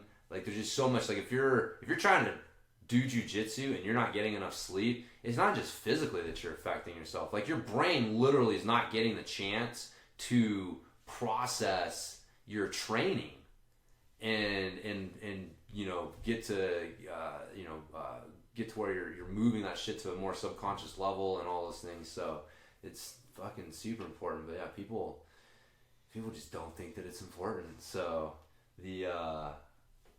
what was it? I want to come. I got a little fucking that saying that people have: if you want to achieve what others can't, you got to do what they won't, right? And usually that's associated with work hard, sleep less, do more, sleep less. And I'm like, well, actually, in today's society, it means that you actually get sleep. Mm-hmm. Like I would say that at this point, that if you want to achieve what others can, do what they won't. That actually means get some fucking sleep, asshole. So yeah, like that's not a badge of honor in my eyes. You're just following everybody else. You're following the trend. So how are you going to achieve what everybody else can when you're just doing what everybody else is? So chew on that, Mr. Fucking I don't need more than 4 hours a night. And there is outliers out there, I'm sure, that can get away with it. And maybe even perform at a high level. There's always outliers. Yeah. But again, they're fucking outliers. But they're not even really, like, again, we both listened to that one. There's a interview that Joe Rogan had with a guy who's a sleep expert. And Matthew something or other, yeah. I think his name was. Yeah, super interesting. Like that's one I highly recommend everybody go and listen to. But he was, I forgot my fucking point. What are we talking about? I don't remember. Outliers, people saying the Oh yeah, the way that he put it, right? Like if you express the number of people who can do that as a percentage, it's zero. Like 0% of the population can exist on less than 6 hours of sleep per night. You know, because there's like 10 in 300 million. Okay, that's it. That's basically 0%. All right, you're not one of those 10, motherfucker. I guarantee it. And one of the things I found in looking around is that it's pretty well established that we are terrible judges at if we're lacking sleep and how a lack of sleep is affecting us. And they've studied this. They've shown that people cannot tell. That scientifically, they're doing studies and tests and showing, dude, your IQ has dropped, your reaction time has dropped, all of these things are fucking going down, but they can't tell. From just a subjective, questioning, people think they're fine. And so, you may think you're one of those 10, but that's the problem. Like, you can't tell. You're a terrible judge of that. And so you think that you've adapted to fucking 6 hours of sleep or less a night, but you haven't. You've just, I don't know, man. Your body's just fucking good at, it's probably like a survival thing, man. You gotta adapt to it eventually. And and you're not performing at your best. You're not getting the most out of your day or the most out of your body. You're not reaching your potential. Yeah. You're geeking by. And if you're not challenging yourself on a day-to-day basis, if you're just if you just wake up and, slowly get ready for work and you go sit in a goddamn cubicle all day, then you fucking sloth your way home and spend your day sitting in front of the fucking TV and you're not challenging and pushing yourself, man, you can. But if you're trying to be the best you can be, for lack of having a better way of saying it, and get the most out of your day and improve yourself physically and mentally, you're trying to challenge yourself, you need all those resources. You need a full tank of gas. Yeah.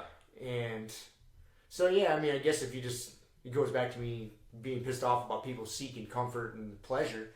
If that's all you're trying to do every day, you're just trying to be as comfortable as fucking possible, lay on your couch and watch whatever favorite show you want to watch, fuck it.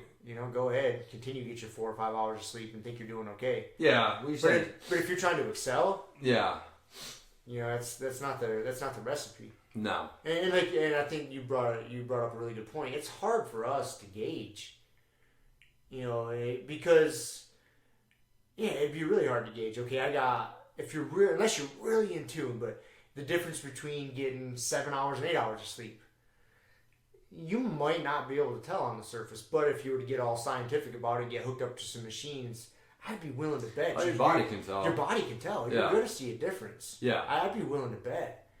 And, on that front, you just got to default to the experts on that, the scientists on that. Like, oh, okay, these guys say I'm going to get this much better performance. My brain's going to be this much sharper if I continually get 8 hours of sleep. Well, that's why I love my Morpheus, man. Because Morpheus does not fucking lie. HRV doesn't lie. So you can feel whatever, but you're that window into how your body's working under the hood before things start to rattle is super good. And again, I've used it, there's times when I woke up and I'm fucking red but I'm gonna wrestle that day, but I know it, right? And so I do, you just have to know that, okay, I'm gonna have to recover over the next couple days. And so having some sort of objective measurement, and we talk about just something as simple as just checking your morning resting heart rate. Mm-hmm. I mean, just some sort of objective measurement so that you're not just, oh, I feel great today. And it's like, well, great, but are you really, are you really good? And so keep pushing yourself that hard, or is this just the fucking Adderall talking? So Could just be the Adderall. Could just be the Adderall talking, man. It could just be the Adderall. I mean, that's the other thing too, like we've talked about, is that, Adderall is basically speed. Yeah. It's amphetamines, right? Amphetamines are rampant in our society. We give them to fucking, basically like ADHD medications are speed amphetamines. So we're giving them to kids. Fucking, dude, it's rampant. And so that's another thing is like, everybody's strung out on speed, so they can't sleep. No, fuck, dude, I've literally got to take fucking Ambien. I've taken Adderall, and guess what? If you get 4 or 5 hours of sleep, You can take Adderall and feel fucking fantastic. Yes.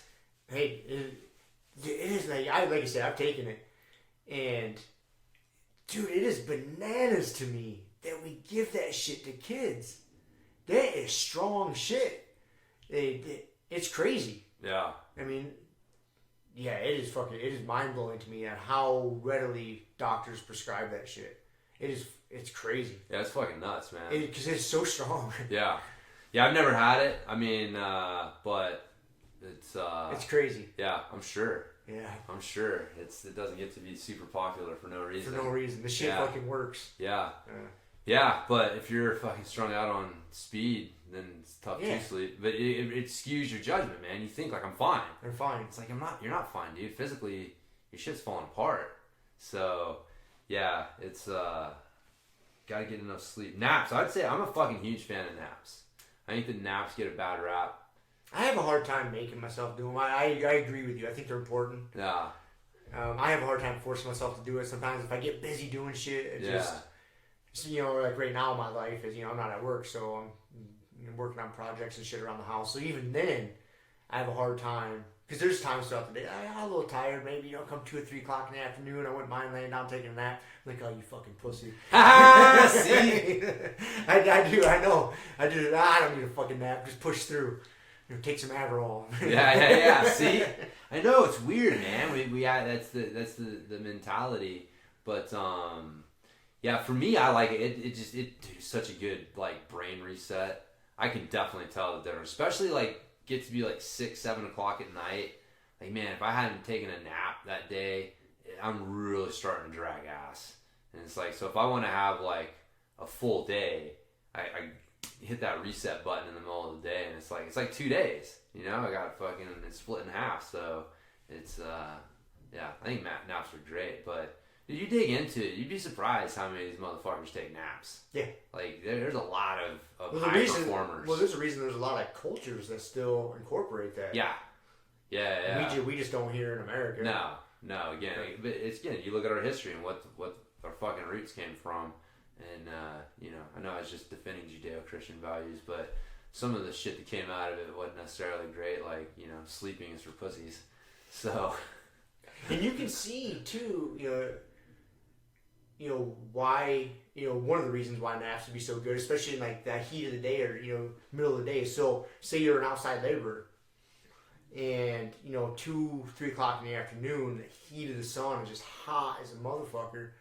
Guess what? It'd be a good time. Get out of the sun, get in the shade, take a little siesta, and then go back out there and finish your work after it's cooled off a little bit. Well, it's good. Like, logically, it makes perfect sense. Yeah. You're not out there just killing yourself. You look at like the whole thing, like hunter-gatherer tribes, like, dude, they're putting in like 4 hours of work. Right. Like, they're getting their work done, and in the afternoons when it's hot as fuck, like, they're not working. No. Like, it's such an artificial thing. Like, we've changed our environment so much with, air conditioning and housing and fucking lights. Mm-hmm. These things are so foreign really to us, and so, but it allows us to continue working through the heat of the day, stay up till midnight. These things are just not normal things. It's not what's best for us. No, man. Which leads me to my fucking curveball. Sweet. You ready? I'm ready. Have you heard of the first and second sleeps concept? Okay, so this is something I've come across here and there, and when I was digging around for some sleep stuff right before you came over, I came across a really interesting article. But apparently, there's pretty good evidence that the idea of sleeping in one continuous block is a relatively new thing. That what humans did for a long time would sleep in a 4-hour block, wake up for about an hour in the middle of the night, and then go to sleep again and sleep for another 4-hour block. And that this was first and second sleep. And that there were, if you look again, there's a lot of historical references to it, and the way that it's talked about. Like, I've actually come across it. Like, if you, I forget if I think the Iliad has reference to first sleep. or second sleep or something like that. But you will find these references, and it's just the way that they talk about it is like it's common knowledge. Like this is just what everybody fucking does. Everybody knows what first sleep is and second sleep is, and so. But yeah, it was basically with the advent of street lights and inside lighting that allowed us to stay up. Because usually the way, if you look at like the hunter-gatherer tribes, like around dusk, it's time to go to bed. Mm-hmm. When it gets dark, it's time to go to bed. So, if you're going to bed around 9:30, 10 o'clock, wake up at around 1:30, 2 o'clock, go back to sleep for a few more hours and get up and do it again. In the winter, you're going to sleep before that because it's fucking dark at like 6, right? So, but yeah, man, there's all sorts of references. People used to wake up, have sex, read, write, go visit neighbors, and then fucking in the middle of the night, and then come back and finish up sleeping. And so that's more normal. So like, I do that. I wake up in the middle of the night fucking religiously. Do you? I cannot sleep. I do not go to sleep and just wake up and it's like, oh shit, it's morning. Like, no, I wake up in the middle of the night religiously, and it takes me about an hour to fucking be able to fall back asleep. It's really weird. Regularly? Yeah, I'd say more often than not. Really? Yeah. I will admit that happens to me once in a while. I mean, usually, if I wake up to, go to the bathroom or something, that happens. But I will have some nights, like once a week, once every other week, to where I wake up and it's generally like around 2, 3 o'clock in the morning, and I'm like wide awake. And there's times that I'll just read. Yeah, because literally I'll lay there like, okay, I should go back to sleep, and I'll just try to relax and breathe and go back to sleep, and then like my brain's just going like, all right, I obviously am not falling back to sleep like this, so I'll just kick on a dim little light and I'll just read, and then I feel myself getting dozing off again, boom, and I'll just fall back to sleep. Yeah, but that's not very regular though. Like I say regular, once a week, every other week it'll happen. Yeah, and there's times to where I'll wake up at like 4 in the morning. And that's kind of like my cutoff. Like if I wake up at about 4 in the morning, give or take a little bit, and I'm wide awake, so there's times I'll just say, fuck it. I'll get up and I'll start again. Yeah. I'll just stay up. Yeah. I'll just get up and I'll start. Well, they refer to that, man. Like some people would get up after their first sleep, and actually in Don Quixote, it's funny, I remember the reference, but that was one of the things that they referred to, is like Don Quixote, after his first sleep, was, felt wide awake and decided not to take a second. So I do that once in a while. Yeah. So it was just really interesting, man, because I've heard that a few just random places before. You said you think they mentioned it in the Iliad? Yep. That's cool. I seem to remember it too, because having known it, right? I've been reading and I've noticed a couple off references here and there in like the Iliad and Don Quixote, and I think like in Plutarch's book there was 1 or 2 weird references to like a first or second sleep. And but yeah, it's fucking there, man. And then like I say, you dig into the historical stuff, and apparently it was super common. It wasn't until like the 16th or 17th century or so when they started using street lights and making or what was it? They actually tied it back to like the Protestant Reformation, and that people got used to secret nighttime like services. Because you at one point, like, you had the official religion. That was why America originally, people wanted to just come here and be able to fucking do their thing, man. Like you had your state religion, and you could not practice anything but that fucking state religion. And so, in like the Protestant Reformation, like at one point, like because they were being persecuted by the Catholic run governments, because Catholicism was the official religion.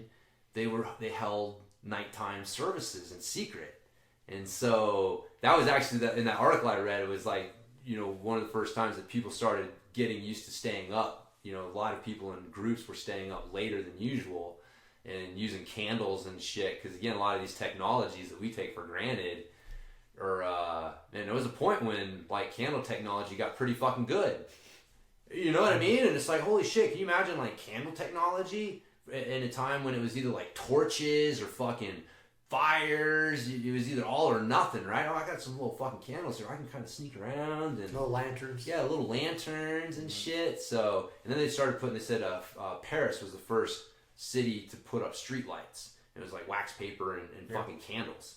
But and so just kind of the ball got rolling with people getting used to staying up past dusk and staying up later at night. And then when you're staying up later, you don't have the luxury of spending as much time sleeping or towards sleep. So the first and second sleep thing kind of went by the wayside.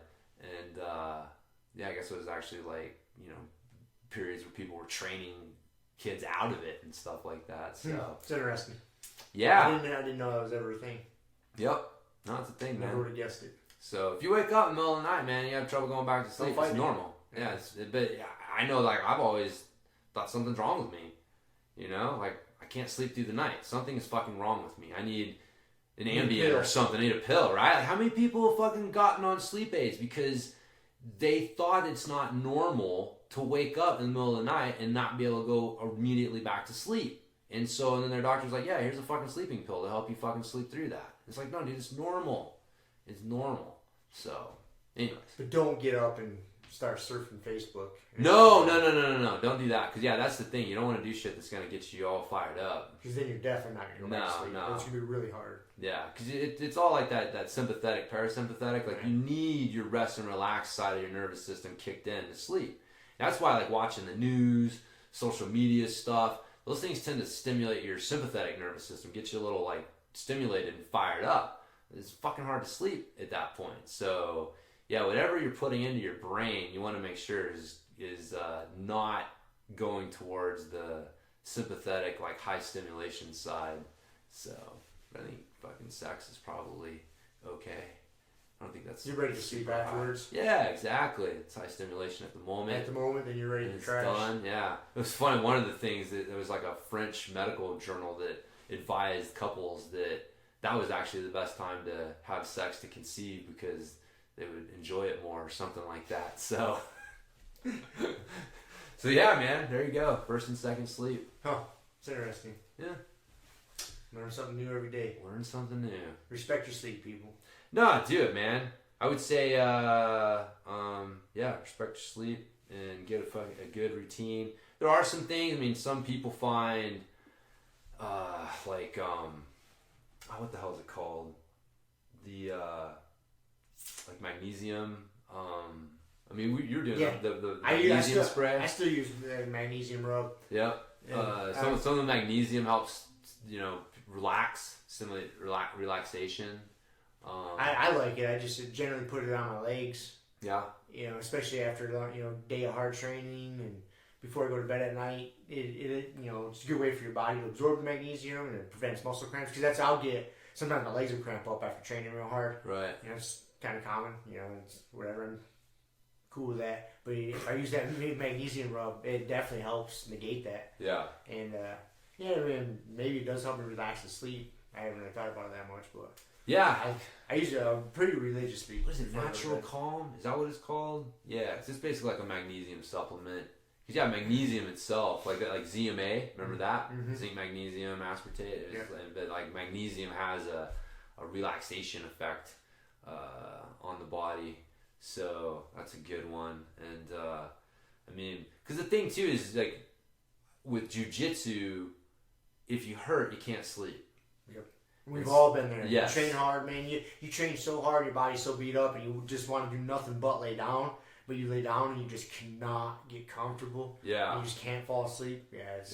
We've all been there, man. Yeah. So I know for me, I've talked about before, like that's where like CBD rub for my elbows has been great. Doing a little edible before bed has helped. But that was one thing that I definitely struggle with too, man. I was like waking up in the middle of the night, just being so sore I can't go back to sleep. So getting the CBD stuff has helped a lot with that. Like I said, I don't even know if it's helping with my sleep because you'll hear that CBD will help with your sleep and stuff, which great, maybe it does. But all I know is if I'm not in fucking pain and I can sleep, hey, guess what's good for my sleep? Sleep. So I'll go with that. But yeah, there's definitely a few things that you can do. I 100% would recommend going natural route. Stay the fuck away from drugs to help you sleep because I mean a lot of times they fuck up your sleep pattern, and you need you got your light sleep, your deep sleep, and your REM sleep. Like you need all three of those stages, and you dig into it. And a lot of the drugs that help you sleep, especially like Ambien, like they fuck up those sleep stages, man. And so yeah, you're passed out, like your brain's turned off, but it's not It's not the same thing. Not doing the same things that it should be doing. So, but get your sleep. Get your sleep in order. Yeah. Stay off the screens before you go to bed. Dim the lights. The simple shit. We've talked about it a million times in this podcast. Yeah. And we're not the only ones who've ever talked about it. Yeah.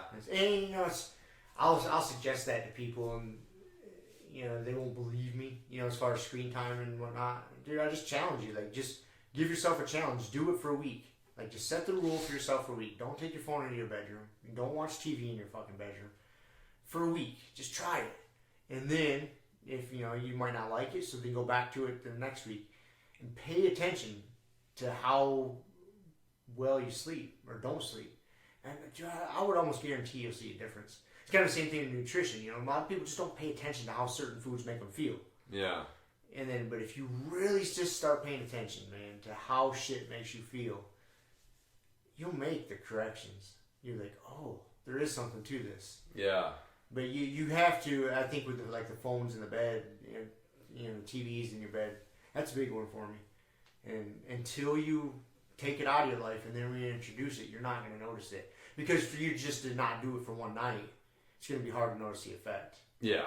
So you got to be structured about it and disciplined about it. And then you'll notice the difference. Yeah. I almost guarantee it, man. Yeah, I mean, at first you may feel a little like it may, because you got a routine. And so breaking the routine, you got this little like dopamine hit from, watching TV. And so, you may actually find it a little tough to like go to bed without some sort of stimulation going on in the background. But that's not a good sign. Mm-hmm. So like that's a sign that you need to not have that shit going on. But yeah, once you get to the point where, dude, I've fallen asleep plenty of time watching television. I've had TVs in my bedroom. I've gone down that route. Yep. And it's not until, like you said, it's not until you get used to it. It's like, dude, when I was a kid eating McDonald's, I didn't fucking know any better. It wasn't until I stopped eating McDonald's long enough for my body to not be used to eating McDonald's and then try to eat McDonald's again that I realized, oh, this is fucking me up. Mm-hmm. And it's kind of the same thing with your nighttime habits, man. Like, you got to get away from them long enough for your body to get used to the new habits. And then you try to go back to watching TV before you go to bed and you realize, like, dude, this fucking sucks.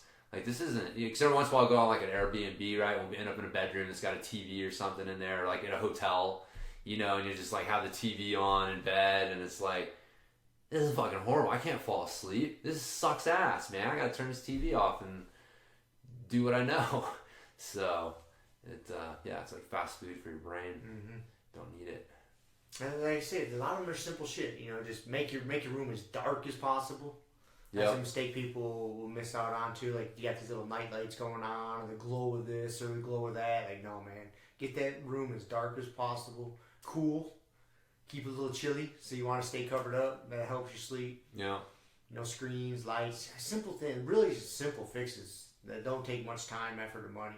No. And it just improves so much of your life. Yeah. Yeah, it's weird though, man. Like, that's a very important contact point for your brain with reality, is like being able to actually like shut down and decompress a little bit. And so, yeah, if you're not taking advantage of it, man, it'll fuck you up. So, anyways, that's all I got. That's all I got, man. First and second sleep. That's the other thing. Don't panic if you wake up in the middle of the night. Yeah, because then you stress about it. Yeah. And then that makes it worse. Then you're definitely not going to fall back asleep. Yeah. That was kind of one of the things that they were saying. It's like, it's not that this whole second sleep is good or bad. It's just, if you stress out about it, then it is bad. Then you're making it bad. Don't make it bad. Just if that's what it is, just run with it. Yep. Yeah, exactly. So. And then take a nap. Take a nap later that day. Yeah. Fucking, yeah. Love naps. Taking a nap might be in my future today. Good. Let's see. But anyways. I gotta get a bunch of shit done. Just got some more Catalyst training gear dropped off. Sweet. I heard the UPS guy got a bunch of shit up there. Yeah, see what he's got for me. Sweet. I gotta get my business license today. And we'll be ready for business next week. Sweet. So cool. It's a good place to end it. It is. Alright. See you guys later. See you. Thank you for listening to the Grumpy Guy BJJ Podcast. Thank you all for listening. You can find us on Podbean, Apple Podcasts, Spotify, and wherever else you listen to podcasts. Please make sure to subscribe and leave us a review. It really does help and will allow us to keep putting out episodes. If you have any questions, comments, or ideas, hit us up at grumpyguybjj@gmail.com. Also, go to our website, grumpyguybjj.com, and get signed up for podcast updates and get our free BJJ Improvement Starter Kit. That's it for now, so get on the mat, train hard, and talk to you all next week. Down clown with a permanent rep, a hermit now, boom. Doggy stool, foggy, cool, got a froggy outside Molly dude. Melvin, Colin, Daisy Duke, hanging by the lace of their shoes. No trace of the tools, shaped in your face, fuck the rules. Snooze, you lose. One eye always open, in times two, no clue, but soon a brief monsoon might give you a view to choose. Stay tuned, include, won't conclude. To the end is near you where there's consequences for what you do. To me, a demon, a devil of many levels. I keep on beating for several of them rebels. Me, myself, and I.